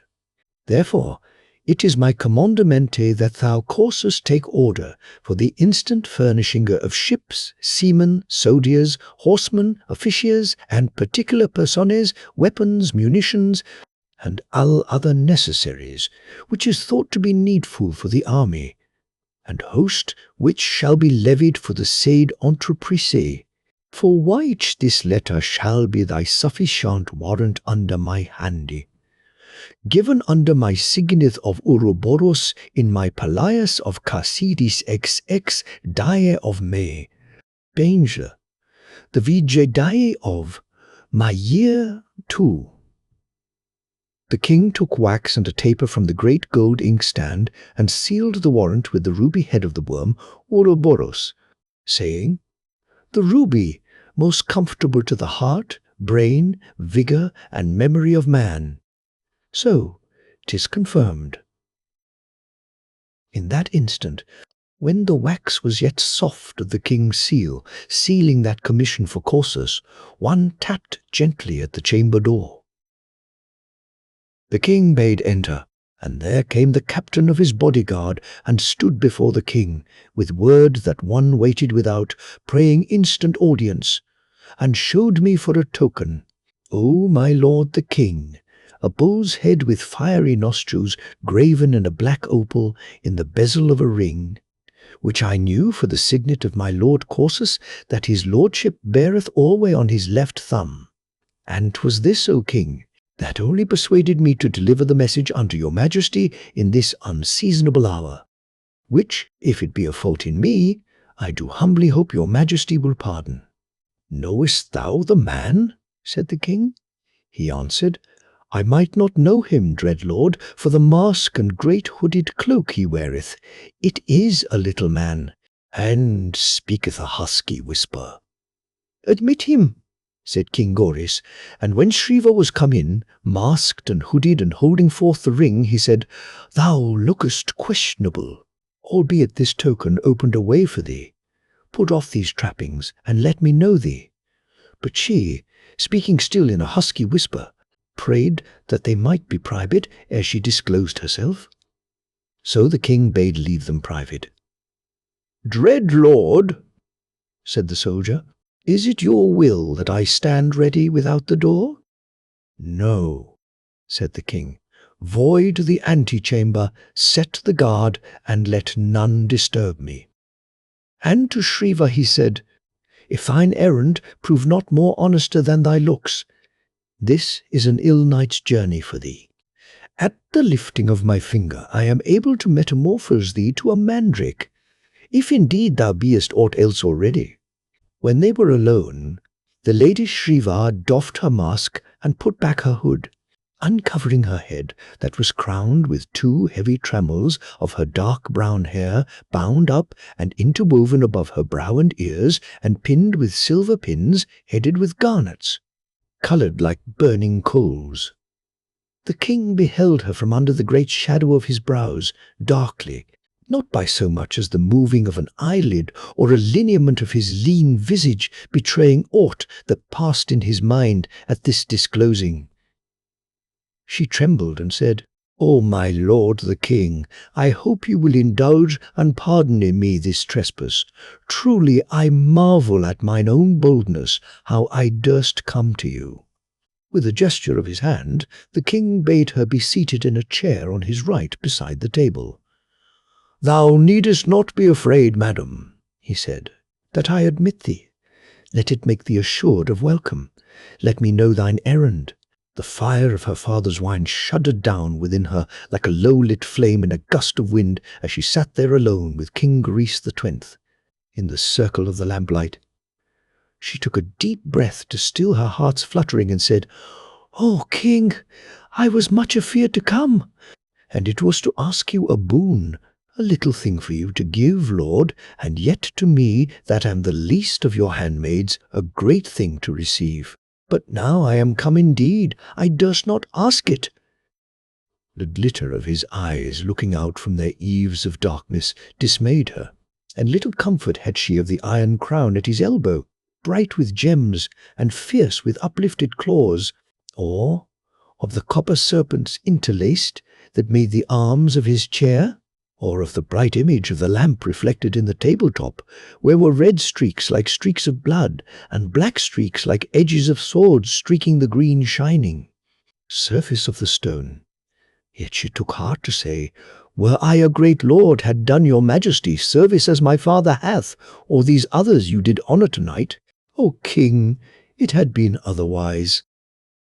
He said nothing, and still gathering courage, she said, "I too would serve you, O king, and I came to ask you how." The king smiled. "I am much beholden to thee, madam. Do as thou hast done, and thou shalt please me well. Feast and be merry, and charge not thine head with these midnight questionings, lest too much carefulness make thee grow lean." "Grow I so, O king? You shall judge."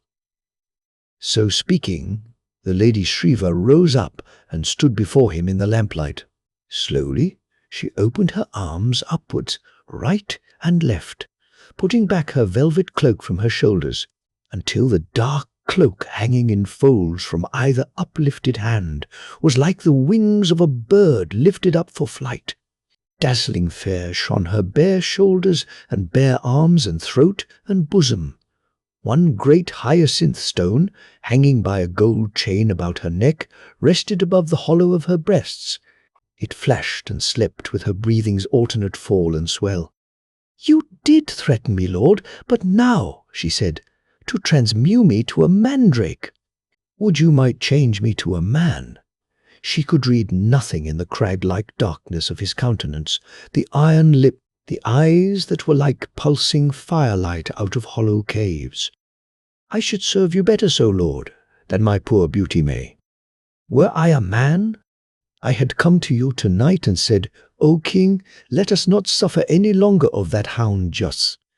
Give me a sword, O king, and I will put down Demon Land for you and tread them under feet.'" She sank softly into her chair again, suffering her velvet cloak to fall over its back. The king ran his finger thoughtfully along the upstanding claws of the crown beside him on the table. "Is this the boon thou askest me?" he said at length. "An expedition to Demon Land?" She answered it was. "Must they sail tonight?" said the king, still watching her. She smiled foolishly. "Only," he said, "I would know what gadfly of urgency stung thee on to come so strangely and suddenly and after midnight." She paused a minute. Then, summoning courage, "Lest another should first come to you, O king," she answered. "Believe me, I know of preparations, and one that shall come to you in the morning praying this thing for another. What intelligence soever some hath, I am sure of that to be true, that I have." "Another?" said the king. Shriva answered, "Lord, I'll say no names.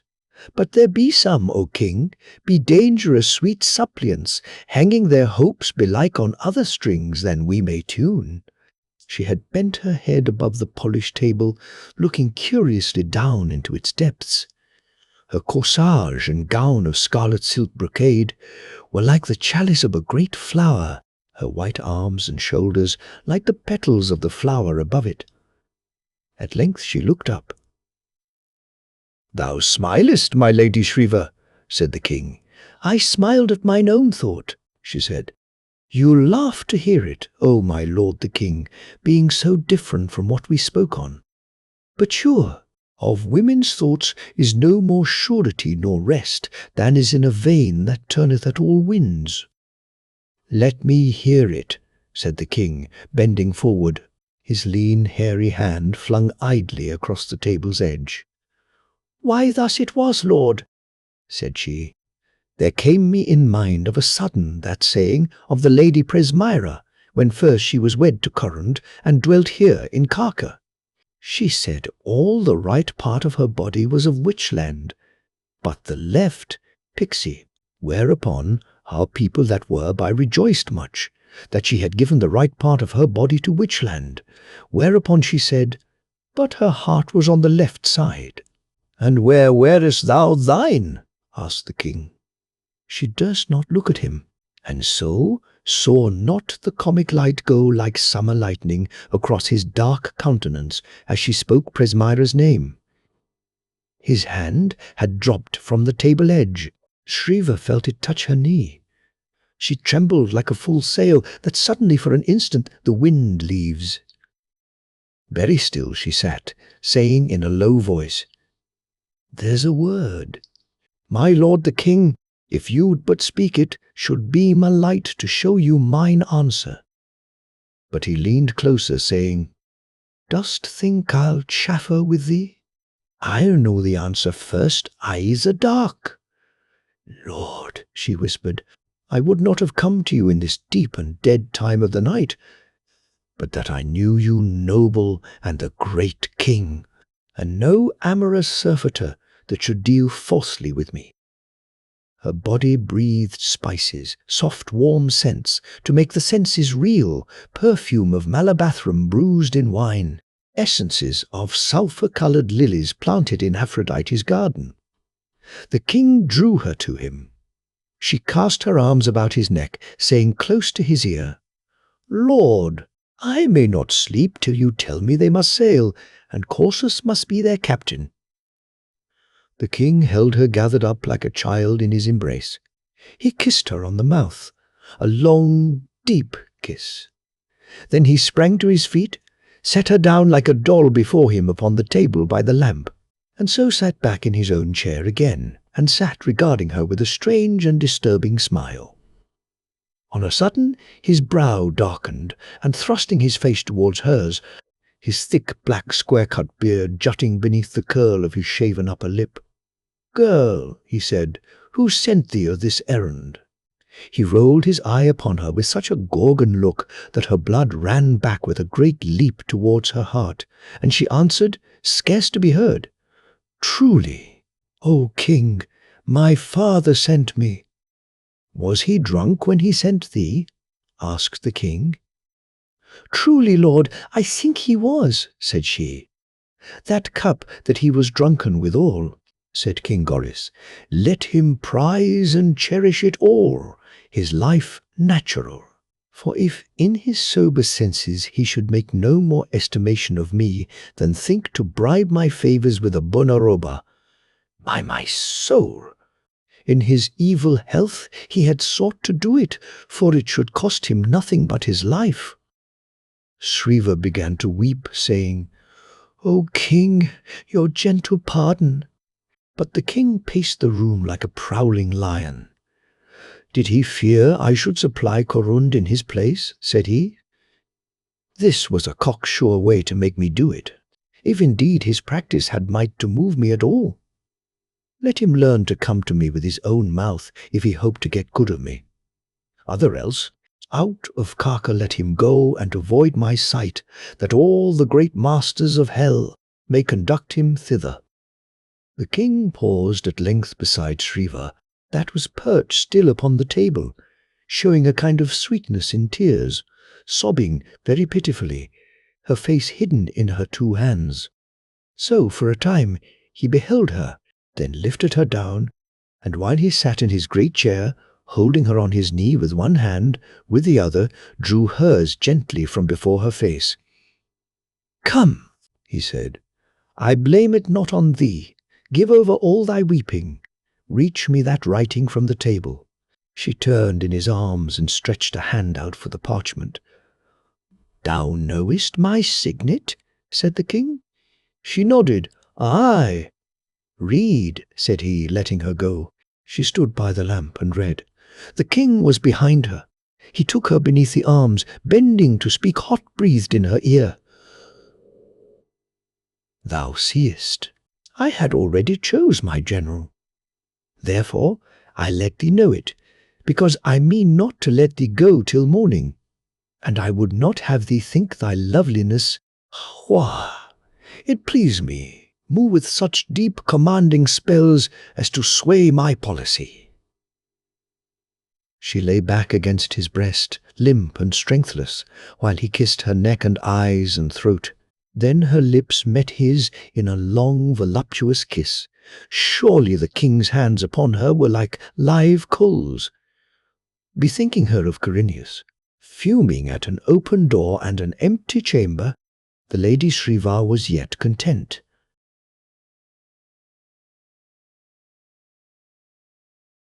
The king flees. His haggard how. The Lady Presmira came to the king on an errand of state, and how she prospered. Therein wherein is also seen why the king would send the Duke Coursus into Demonland, and how on the 15th day of July these lords, Coursus, Laxus, grow, and Galantus sailed with a fleet from Tenemos. On the morn came the Lady Presmira to pray audience of the king, and being admitted to his private chamber, stood before him in great beauty and splendor, saying, Lord, I came to thank you as occasion served, not for me fitly so to do last night, I the banquet hall. Sure, 'tis no easy task, since when I thank you as I would, I must seem too unmindful of Curran's deserving who hath won this kingdom. But if I speak too large of that, I shall seem to minish your bounty, O king, and ingratitude is a vice abhorred.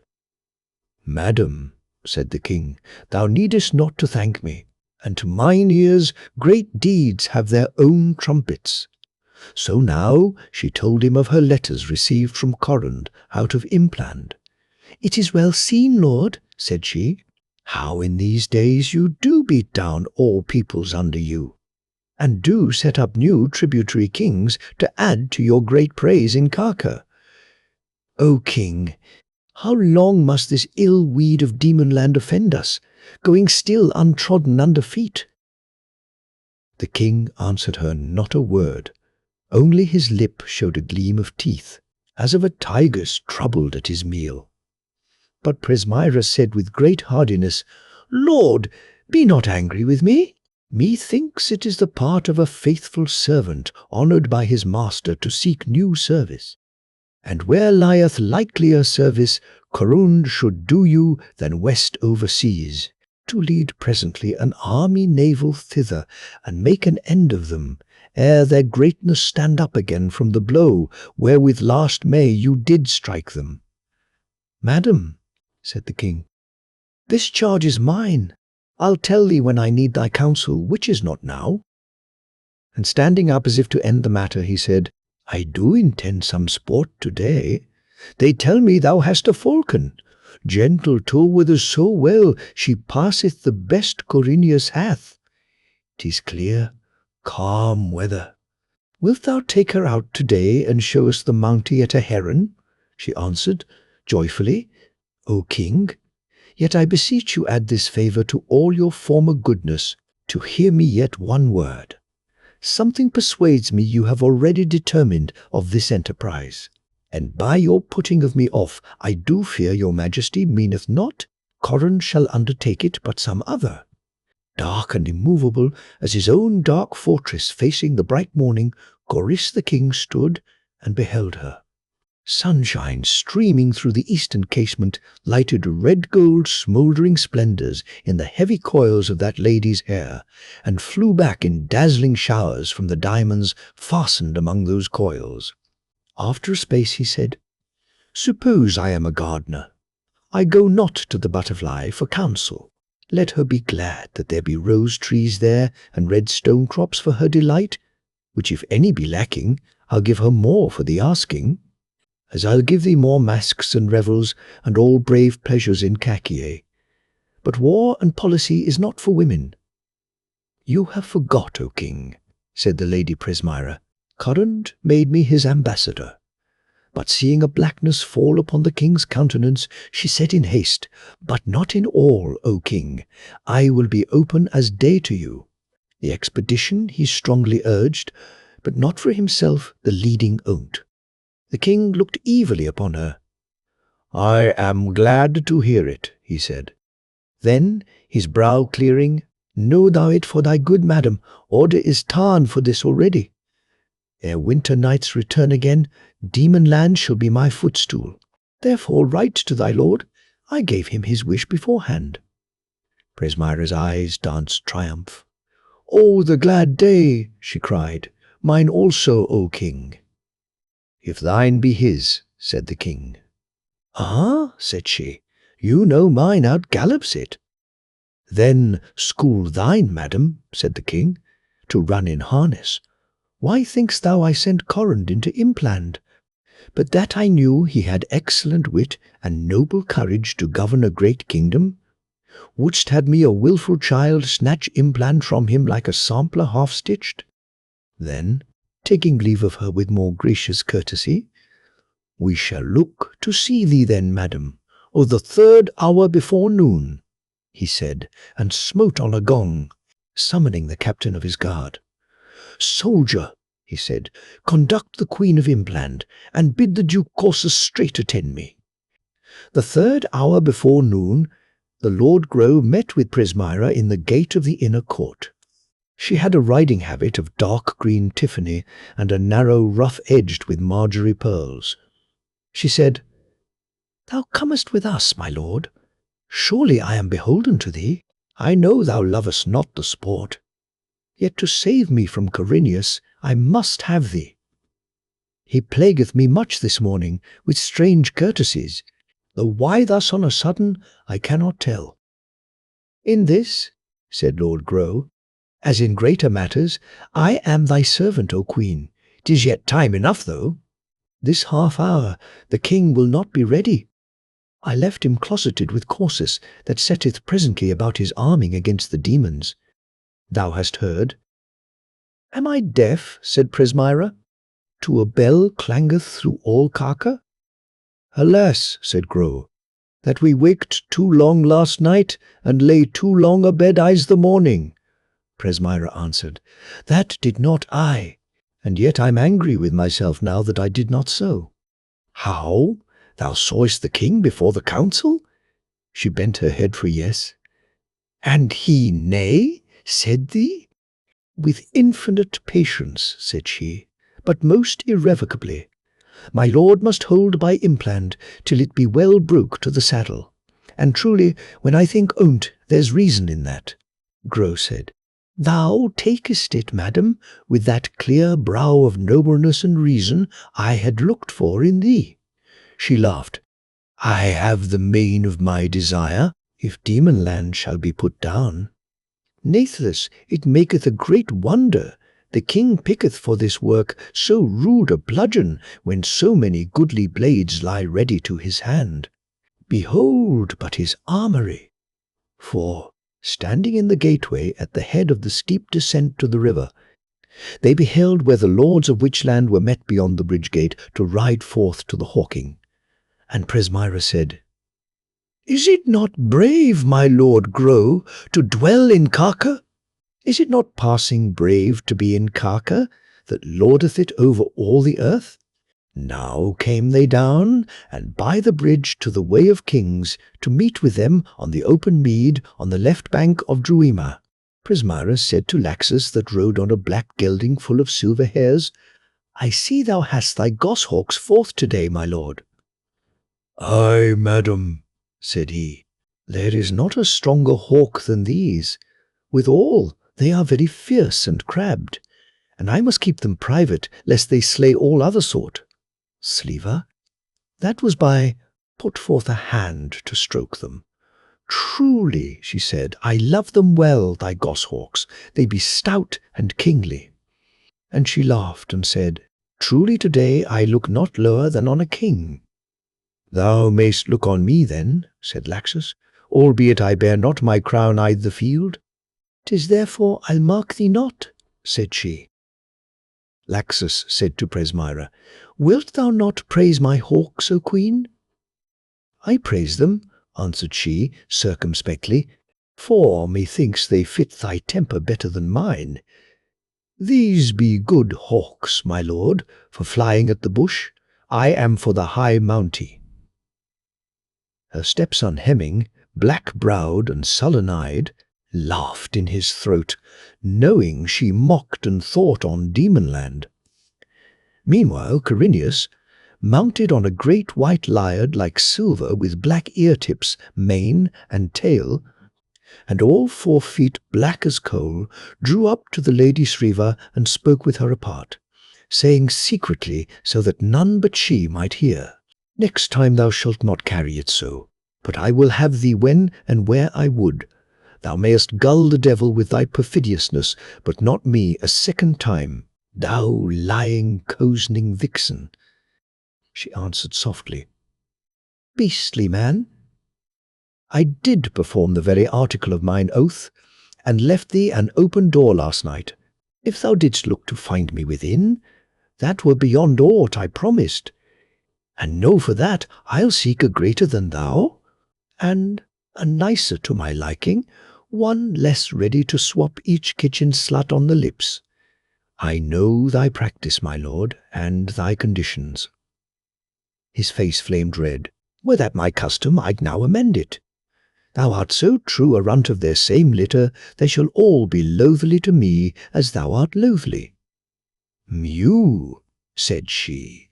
"Wittily spoke, I faith, and right in the manner of a common horseboy, which indeed thou art." Corineus struck spurs into his horse so that it bounded aloft, then cried out and said to Presmyra, "Incomparable lady, I shall show thee my new horse, what rounds, what bounds, what stop he makes, aye, the full course of the gallop galliard." And therewith, trotting up to her, made his horse fetch a close turn in a flying manner upon 1 foot, and so away, rising to a racking pace, and amble, and thence, after some double turns, returning at the gallop, and coming to a full stop by Presmyra. "'Tis very pretty, my lord," said she, "yet I would not be thy horse." "So, madam," he cried, "thy reason?" "Why," said she, "were I the most temperate, strongest, and of the gentlest nature i' the world, of the heat of the ginger, most swift to all high curvets and caprioles, I'd fear my crest should fall, I the end, tired with thy spur, galling." Whereat the Lady Shriva fell a-laughing. Now came Goris, the king, among them with his Austringers and falconers, and his huntsmen with setters and spaniels, and great fierce boarhounds drawn in a string. He rode upon a black mare with eyes fire red, so tall a tall man's head scarce topped her withers. He wore a leather gauntlet on his right hand, on the wrist whereof an eagle sat, hooded and motionless, gripping with her claws. He said, "It is met. Corsus goeth not with us. I fly him at higher game. His sons attend him, losing not an hour in preparation for this journey. The rest take pleasure in the chase." So they praised the king, and rode forth with him eastaway. The Lady Shriva whispered Corineus in the ear, "Enchantery, my lord, ruleth in khaki, and this it must be bringeth it about, that none may see nor touch me twixt midnight hour and cockcrow, save he that must be king in Demonland." But Corineus made as not to hear her, turning toward the Lady Presmyra, that turned thence toward Grow. Shriva laughed. Merry of heart she seemed that day, eager as the small merlin sitting on her fist, and willing at every turn to have speech with King Goris. But the king heeded her not at all, and gave her not a look nor a word. So rode they a while, jesting and discoursing toward the Pixieland border, rousing herons by the way, whereat none made better sport than Presmyra's falcons, flown from her fist at many 100 paces as the quarry rose, and mounting with it to the clouds in corkscrew flights, ring upon ring, up and up till the fowl was but a speck in the upper sky, and her falcons 2 lesser specks beside it. But when they were come to the higher ground, and the scrub and underwood, then the king whistled his eagle off his fist. She flew from him as if she would never have turned head again. Yet presently upon his shout came in, then soaring aloft waited on above his head, till the hounds started a wolf out of the brake. Thereon she swooped sudden as a thunderbolt, and the king lighted down and helped her with his hunting knife. And so again, thrice and 4 times, till 4 wolves were slain, and that was the greatest sport. The king made much of his eagle, giving her the last wolf's lights and liver to gorge herself withal, and he gave her over to his falconer and said, "Ride we now into the flats of Harmony, for I will fly my haggard eagle caught this march in the hills of Lagos. Many a good night's rest hath she cost me, to wake her and man her, and teach her to know my call and be obedient. I will fly her now at the big black boar of Lagos that afflicteth the farmers hereabout these 2 years past, and bringeth them death and loss. So shall we see good sport, if she be not too coy and wild." So the king's falconer brought the haggard, and the king took her on his fist. A black eagle she was, red-beaked and glorious to look on. Her jesses were of red leather with little silver varvels, whereon the crab of Witchland was engraved in small. Her hood was of red leather tasselled with silver. First she baited from the fist of the king, screaming and flapping her wings, but soon was quiet. And the king rode forth, sending his great brindled hounds before him to put up the boar, and all his company followed after. In no long time they roused the boar, that turned red-eyed and moody, mad on the king's hounds, and charged among them, ripping up the foremost, so that her bowels gushed out. The king unhooded his eagle, and flew her off his fist. But she, wild and ungentle, fastened not upon the boar, but on a hound that held him by the ear. She fixed her cruel claws in the hound's neck, and picked his eyes out ere a man might speak 2 curses on her. Grow, that was by the king, muttered. "Oh, I like not that. 'Tis ominous." By then was the king ridden up, and thrust the boar through with his spear, piercing him above and a little behind the shoulder, so that the blade went through the heart of him, and he sank down, dying in his blood. Then the king smote his eagle in his wrath with the butt of his spear shaft, but smote her lightly and with a glancing blow, and away she flew, and was lost to sight. And the king was angry, for all that the boar was slain, for the loss of his hound and his haggard, and for her ill behaviour. So he bade his huntsman skin the boar, and bring home his skin to be a trophy, and so turned homeward. After a while the king called to him the Lord Grow, to ride forward a little with him, and out of earshot of the rest. The king said to him, "Thou hast a discontented look. Is it that I send not Corrund into Demonland to crown the work he began at Eshgra Ogle? Thou babblest besides of omens." Grow answered, "My lord the king, pardon my fears, for omens indeed, 'tis oft as the saw saith, as the fool thinketh, so the bell clinketh. I spake in haste. Who shall weep fate from her determined purpose? But since you did name Corrund's name—" "I named him," said the king, "because I am still ringing in the ears with women's talk, whereto also I doubt not thou art privy." "Only so much," answered he, "that this is my thought he were our best, O king." "Happily so," said the king. "But wouldst have me therefore hold my stroke in the air, while occasion knocketh at the gate? I'll tell thee, I am potent in art, magical. But scarce may I stay time's wing, the while I fetch Corrund out of Impland and pack him west away." Grow held his peace. "Well," said the king, "I will hear more from thee." "Lord," he answered, "I like not courses." The king gave him a frump to his face. Grow held his peace again a while, but seeing the king would have more, he said, "Since it likes your majesty to demand my counsel, I will speak. You know, lord, of all your men in Carca, Corinius is least my friend, and if I back him, you will be little apt to think me moved by interest. In my clear judgment, if Corrand be barred from this journey, as reason is, I freely embrace it. He must bide in Impland, both to harvest there his victories and to deny the road to Jas and Brandoch Dahar, if haply they return from the Maruna. And besides, time, as you most justly say, O king, calleth for speedy action. If he be barred, you have no better than Corineus, a complete soldier, a tried captain, young, fierce, and resolute, and one that sitteth not down again when once he standeth up till that his will be accomplished. Send him to Demon Land. No, said the king, I will not send Corineus.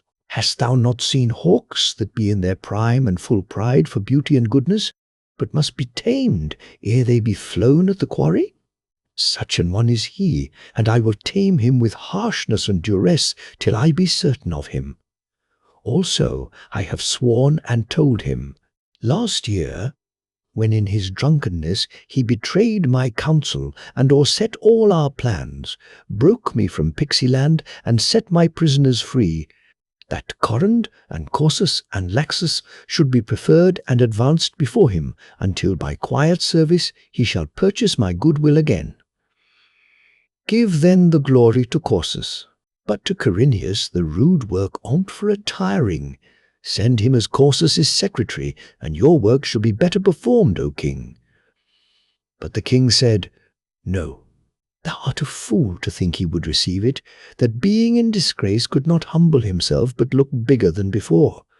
And certainly I will not ask him, and so give him the glory to refuse it. My lord the king, said Gro, when I said unto you I like not Corsus, you did scoff. Yet 'tis no simple niceness made me say it, but because I do fear he shall prove a false cloth, he will shrink in the wetting, and can abide no trial.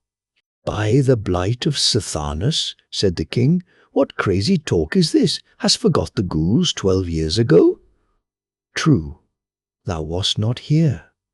And yet, what skills it?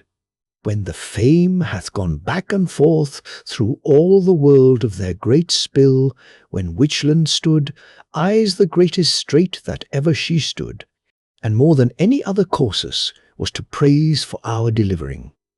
And since then, 5 years later, when he held Harquam against Goldry Blisco, and made him at last to give over the siege and go home most ingloriously, and else had all the Cibrian coast been the demon's appanage, not ours. Gro bowed his head, having naught to say. The king was silent a while, then bared his teeth. When I would burn mine enemy's house, he said, I choose me a good brand, full of pitch and rosin, apt to sputter well-eyes the fire and fry them. Such an one is Corsus, since he fared to Goblinland 10 years ago. On that ill-faring which, had I been king, I never had agreed to, when Brandoch Dahar took him prisoner on Lormaron field, and despitefully used him, stripped him stark naked, shaved him all of one side, smooth as a tennis ball, and painted him yellow, and sent him home with mickle shame to Witchland. Hell devour me! But I think his heart is in this enterprise. I think thou'lt see brave doings in Demonland when he comes thither. Still Gro was silent, and the king said after a while, I have given thee reasons, enow, I think, why I send Corsus into Demonland. There is yet this other, that by itself wageth not one do-it, yet with the others beareth down the balance, if more thou lookest for. Unto mine other servants great tasks have I given, and great rewards, to Corrand Impland and a king's crown. Therefore, to Laxus the like in Pixieland, to thee by anticipation Goblinland.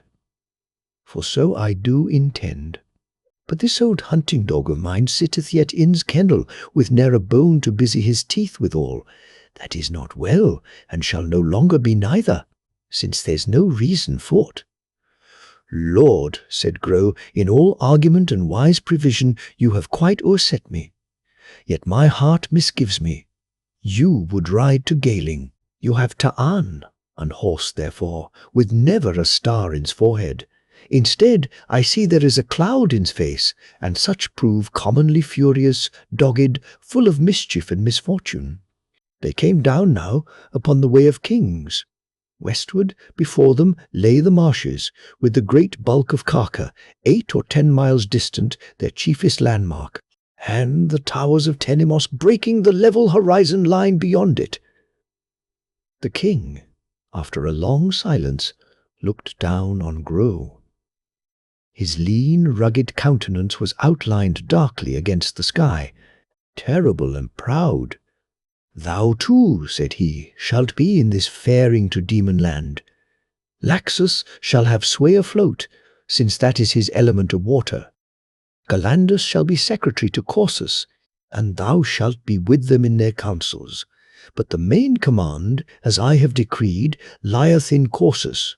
I'll not crop his authority, no, not by an hair's breadth.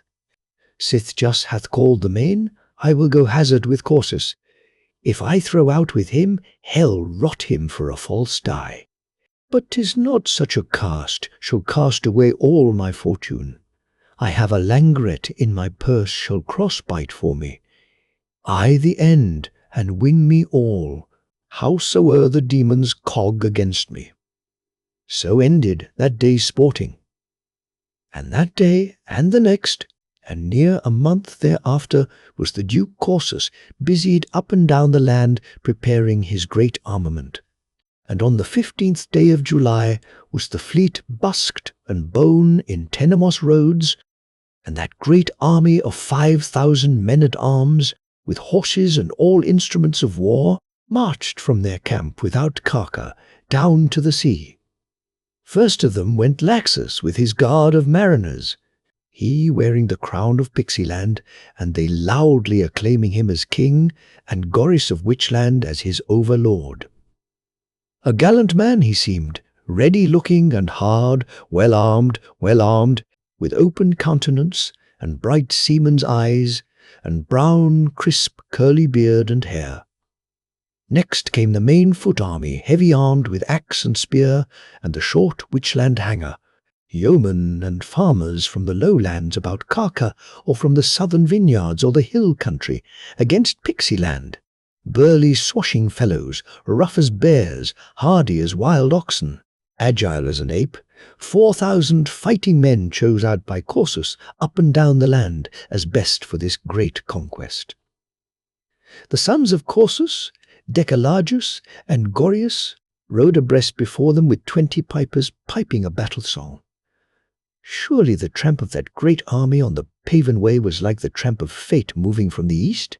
Goris the king, sitting in state on the battlements above the water gate, sniffed with his nostrils as a lion at the scent of blood. It was early morn, and the wind hung southerly, and the great banners, blue and green and purple and gold, each with an iron crab displayed above it, flaunted in the sun. Now came 4 or 5 companies of horse, 400 or more in all, with brazen armour and bucklers and lancing spears, and last of all, Corsus himself, with his picked legion of 500 veterans to bring up the rear, fierce soldiers of the coast, lands that followed him of old to the eastern main and Goblin land, and had stood beside him in the great days when he smote the ghouls in Witchland. On Corsus's left and right, a little behind him, rode Grow and Galandus. Ruddy of countenance was Galandus, gay of carriage, and likely-looking, long of limb, with long brown mustachios and large kind eyes like a dog. Presmyra stood beside the king, and with her the ladies Zenambria and Shriva, watching the long column marching toward the sea. Hemming, the son of Corund, leaned on the battlements. Behind him stood Corinius, scornful-lipped, with folded arms, most glorious in holiday attire, a wreath of dwale about his brows, and wearing on his mighty breast the gold badge of the king's captain-general in Karkae. Corsus, as he rode by beneath them, planted on the point of his sword his great helm of bronze, plumed with green-dyed estrage, plumes, and raised it high above his head in homage to the king. The sparse grey locks of his hair lifted in the breeze, and pride flamed on the heavy face of him like a November sunset. He rode a dark bay, heavily built like a bear, that stepped ponderously as weighed down by his rider's bulk and the great weight of gear and battle harness. His veterans, marching at his heel, lifted their helms on spear and sword and bill, singing their old marching song in time to the clank of their mailed feet marching down the way of kings, when Corsus dwelt at Tenemos, beside the sea in Tenemos. Tiraliraleye. The Gauls came down to Tenemos. They brent his house in Tenemos, downy day. But Corsus carved the Gauls, the coarsest meat they e'er did ate. He made him garters with their bowels. When he came home to Tenemos, came home again to Tenemos with a roundelay, the king held aloft his staff royal, returning Corsus his salute, and all Carca shouted from the walls. In such wise rode the Lord Corsus down to the ships with his great army, that should bring bale and woe to demon land.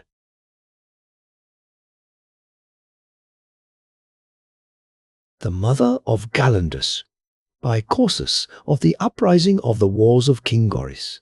See, in demon land, Quern is seen how when an old man of war stiff-neckness and tyranny may overlive good generalship, and how a great king's displeasure dureth only so long as it agreeth with his policy. Naught befell to tell of after the sailing of the fleet from Tenemos till August was nigh spent. Then came a ship of Witchland from the west, and sailed up the river to Carci, and moored by the watergate. Her skipper went straight aland, and up into the royal palace in Carca and the new banquet hall, whereas was King Goris the Teethed, eating and drinking with his folk. And the skipper gave letters into the hand of the king. By then was night fallen, and all the bright lights kindled in the hall. The feast was 3 parts done, and thralls poured forth unto the king, and unto them that sat at meat with him, dark wines that crown the banquet, and they set before the feasters sweetmeats wondrous fair, bulls and pigs and griffins and other, made all of sugar paste, some wines and spigots in their bellies to draw at, and suckets of all sorts cut out of their bellies to taste of, every one with his silver fork. Mirth and pleasure was that night in the great hall in Carci, but now were all fallen silent, looking on the king's countenance while he read his letters. But none might read the countenance of the king. That was inscrutable, as the high blind walls of Carca brooding on the fen.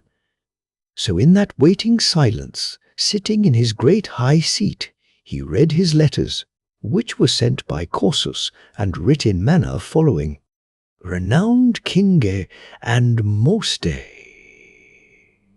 I, Prince and Lord, Gores 12th, of Witchland, and of Daimunlonde, and of all kingdoms, the Sondor that spread his beamies over, Corsus, your servante, doth prostrate myself before your greatness, even before the face of the earthy.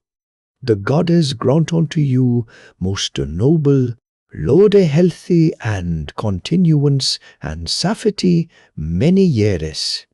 After that I had received my dispatch and leave frame your majesty, whereby you did of your royal goodness, give and grant unto me to be chief, commander the warlike, forces furnished and sent by you into Daimonland. It may please your majesty. I did with haste carry mine army, and all weapons, munitions, victuals, and all the provisions accordingly toward those parties of Daimonland that lie coasted against the Eastern. Worms Here with XX ships and the more part of my Piopel I sailing up into the Frith Micklefrith did finde X or she Damoons, ships a sailing whereof had vol the commandamente without. The Herbra of Lukinshaven, and by did make sinky all ships of the said vol without exception, and did slay the maist part of them that were with him and his shipboard.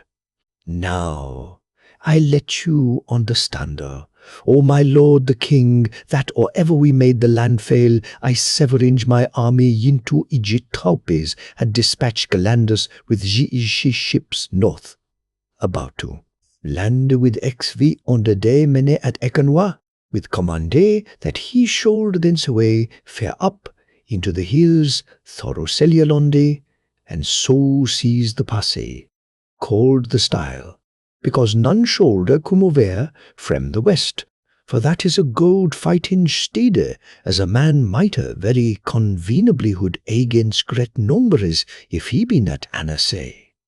So having rid me well of vol, and by my hope and secret intelligence, these were their entire flete, that was now all sunken and put to destruction by me, and truly hit was a paltry work and light. So few they were against my force. Against them I did come alander at the place highte Grunder by the north perte of the Frith, where the water out of Breakingdal falleth into the sea. Here I made make my camp with the rampires thereof, reaching to the score of the salt Sebeth before and behind of me, and drew in supplies and brent and slaw, and sent forth horsemen to bring me in intelligence. And on the eve year had notice of a great power and strength coming at me from south out of Auswijk to assail me in Grunder, and did fight against them, and did flinge them back a be in Givor, be 1,000 soldiers, who, returning next day toward the Auswijk, I did follow after, and so took them facing me in a place called Crosby Outshines, where they did make shifty to keep the fords and passages of Ethry River very strange. Here was befallen an horrible great murthering battle, where thy servanted did oppress and overthrow with much dexterity those demons, Mackenzie, of them so bloody and cruel a slaughter as hath not been seen afore, not once nor twice in man's memory. And blithely I tell you of Vizay, their chief captain killed and dead of strips taken at Crosby Felde. So have I now, in the hollow of my hand by this victory, the conquest and possession of all thy slander of Demonlande, and do now purpose to deal with their castels villages, riches, cattle houses, and Piopel in my way on all thy estran seaboard, within Elmiels, compass with rapes and murders and burnings, and all harsh discipline, according to your majesty's will. And do stand ye with mine army before Auswick, bloody Spitfire's notable great castell and fortress, that alone yet liveth in this land of your dangerous, grievous, and malicious arch-enemies, and the same Spitfire being at my comminge, fled into the mountains, all do submit, and become your majesty's vassals. But I will not conclude, nor determine of peace, no not with man, woman, nor child of them, but kill them all, having always before my mind the satisfaction of your princely pleasure. Lest I be too large, I leave here to tell you of many rare and remarkable occurrences and observations, which nevertheless I lay by in my mind to acquaint you with against my coming home, or by further writing. Laxus bearing a king's name do puff himself up, alleging he won the sea-feat, but I shall satisfy your majesty to the contrary. Grow followeth the wars in as good sort as his lean spare body will well bear.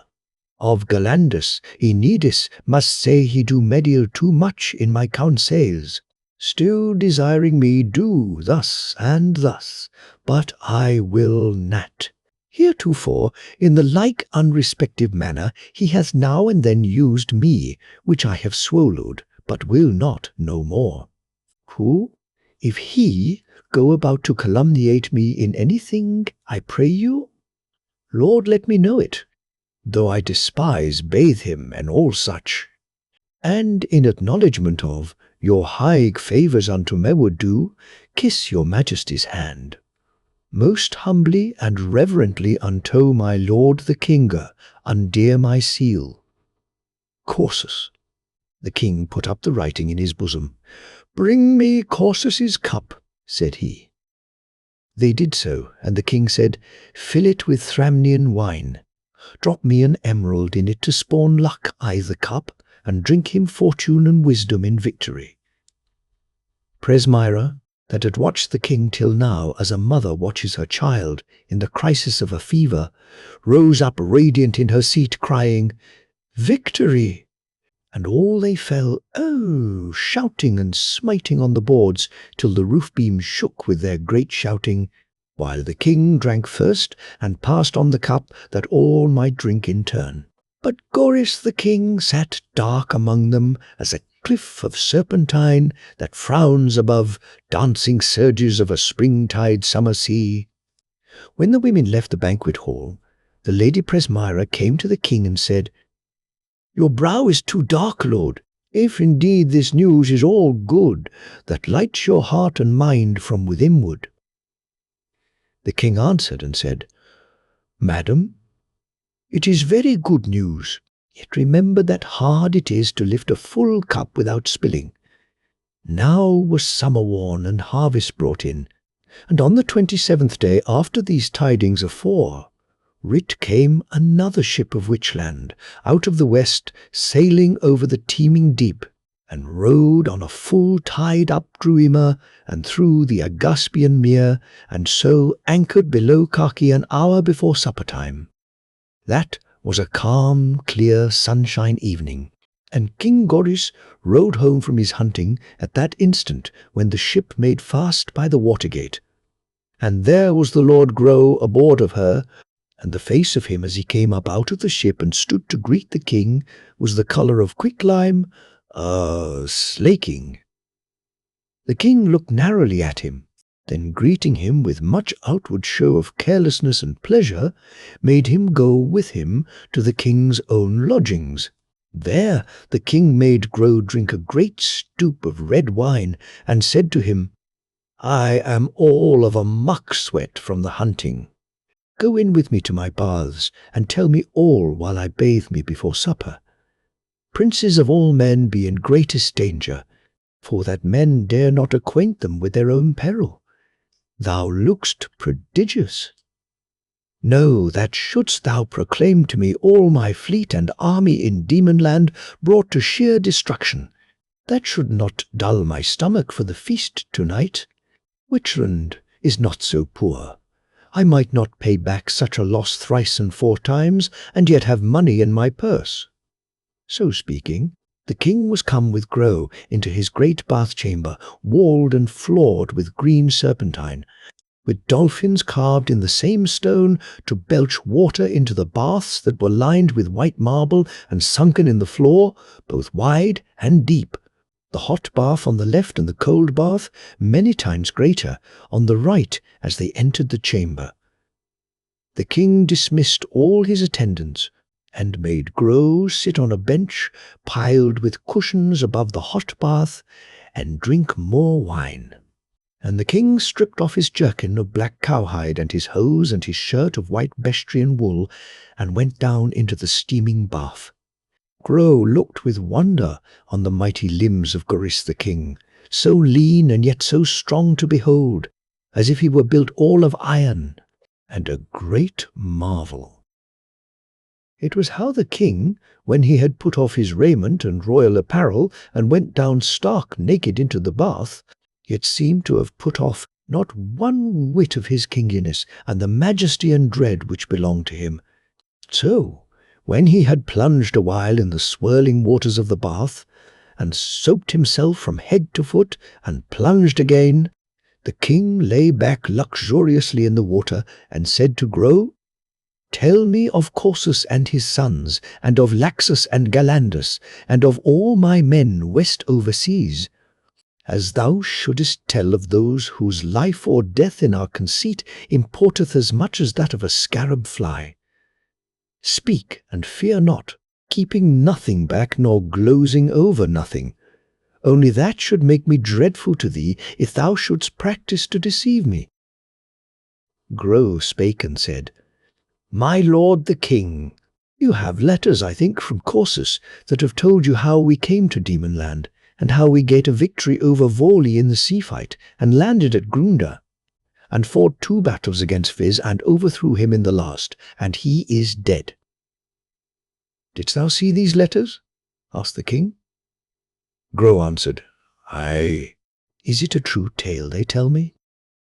Grow answered, Mainly true, O king, though somewhat now and then he windeth truth to his turn, swelling overmuch his own achievement. As at Grandeur, where he maketh too great the demon's army, that by a just computation were fewer than us, and the battle was not ours nor theirs. For while our left held them by the sea, they stormed our camp on the right. And well, I think, 'twas to inveigle us into country that should be likelier to his purpose, that Viz fell back toward Owlswick in the night. But as touching the battle of Crosby Outseeks, Corsus braggeth not too much. That was greatly fought and greatly devised by him, who also slew Viz with his own hands in the thick of the battle, and made a great victory over them, and scattered all their strength, coming upon them at unawares, and taking them upon advantage.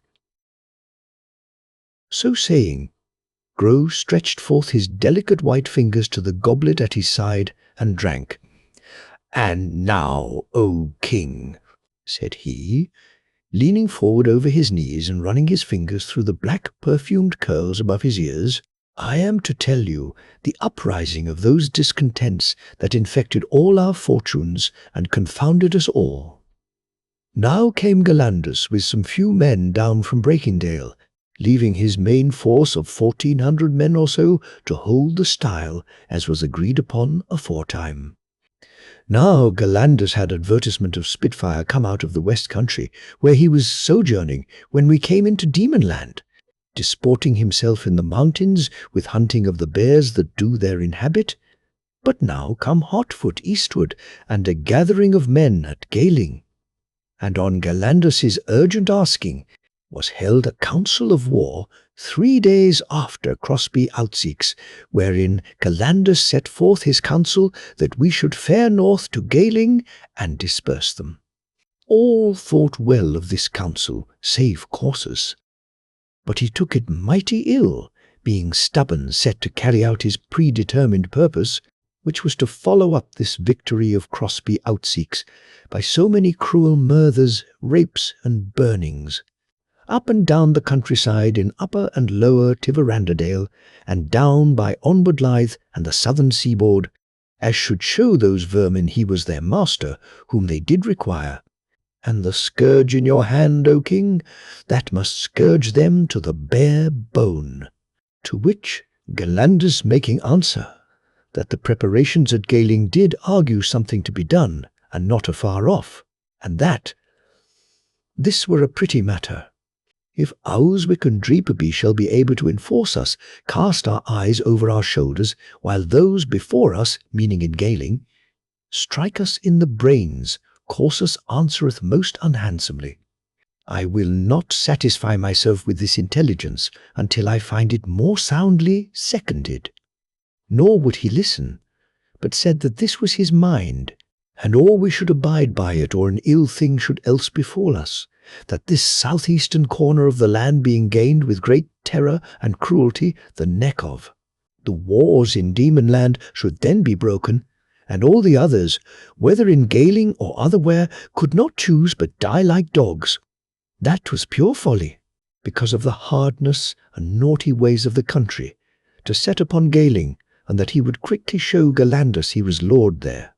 So was the council broke up in great discontent, and Galandus abode before Owlswick, which, as thou knowest, O king, is a mighty strong place, seated on an arm of the land that runneth out into the sea beside the harbour.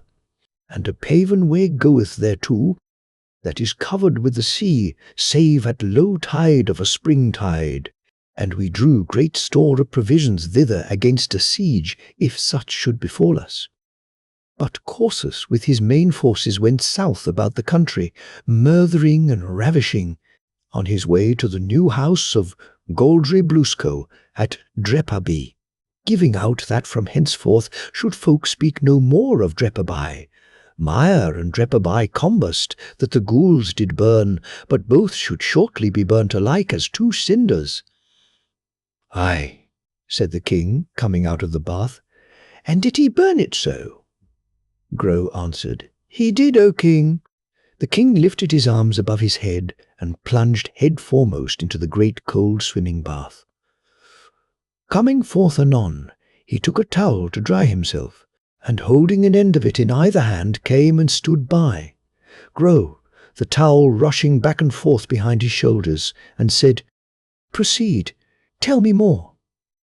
Lord, said Grow, so it was that they in Owlswick gave up the place at last unto Galandus, and Corsus came back from the burning of Drepaby Mere. All the folk in that part of Demonland had he brought to misery in her most sharp condition, but now was he to find by sour experience what that neglect had bred him when he went not north to Galing, as Galandus had counselled him to do. For now was word of Spitfire marching out from Galing with 110 foot and 250 horse, upon which tidings we placed ourselves in very warlike fashion, and moved north to meet them, and on the last morn of August fell in with their army in a place called the Rapes of Brema, in the open parts of lower Tiveranderdale. All we were blithe at heart, for we held them at an advantage both in numbers, for we were more than 3,400 fighting men, whereof were 400 horseback, and in the goodness of our fighting stead, being perched on the edge of a little valley, looking down on Spitfire and his folk. There we abode for a time, watching what he would do, till Corsus grew weary of this and said, We are more than they. I will march north and then east across the head of the valley, and so cut them off, that they escape not north again to Galing after the battle when they are worsted by us. Now Galandus said this strongly, willing him to stand and abide their onset, for being mountaineers they must certainly choose at length, if we kept quiet, to attack us up the slope, and that were mightily to our advantage. But Corsus, that still grew from day to day more hard to deal with, would not hear him, and at last sticked not to accuse him before them all, which was most false, that he did practice to gain the command for himself, and had caused Corsus to be set upon to have him and his sons murthered, as they went from his lodging the night before. And Corsus gave order for the march across their front, as I have told it.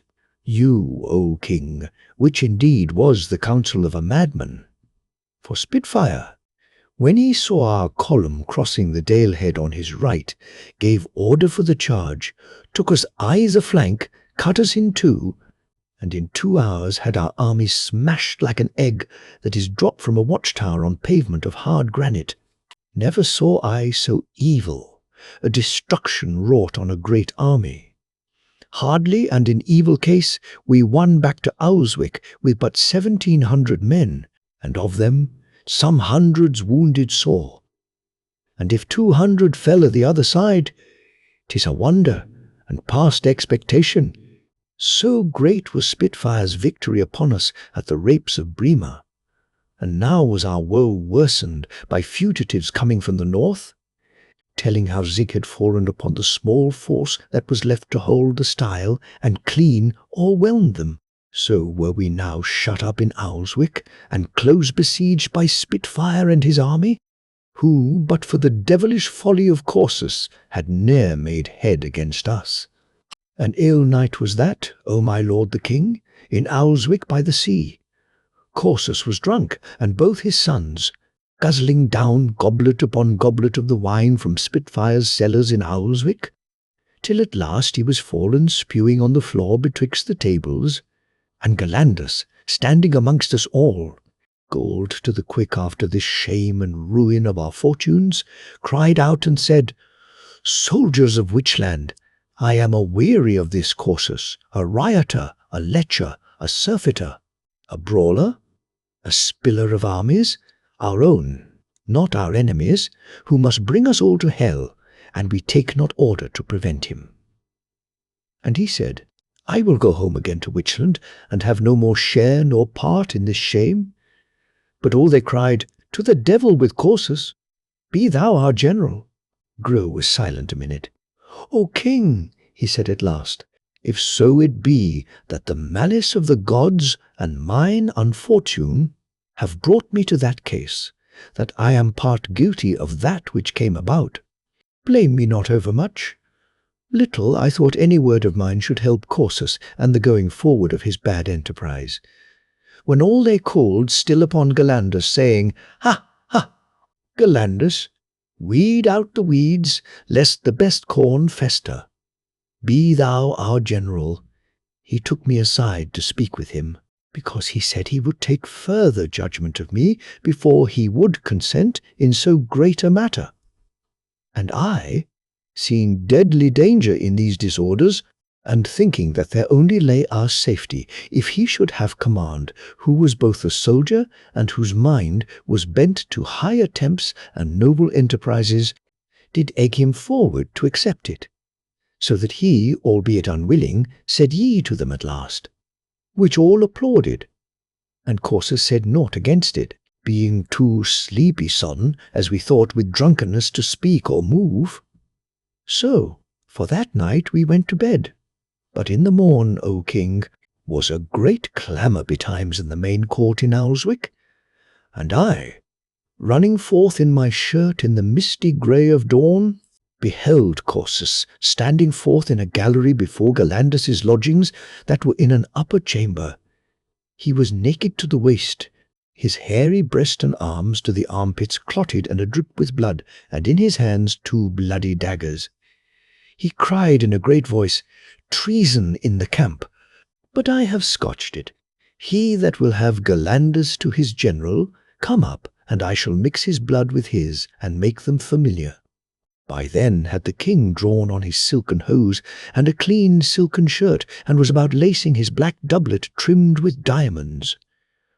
"Thou tellest me," said he, "2 faults committed by Corsus. That first, he lost me a battle, and nigh half his men, and next did murther Galandus in a spleen against him when he would have amended this." "Killing Galandus in his sleep," said Grow, "and sending him from the shade into the house of darkness." "Well," said the king, "there be 2 days in every month when whatever is begun will never reach completion. And I think it was on such a day he did execute his purpose upon Galandus."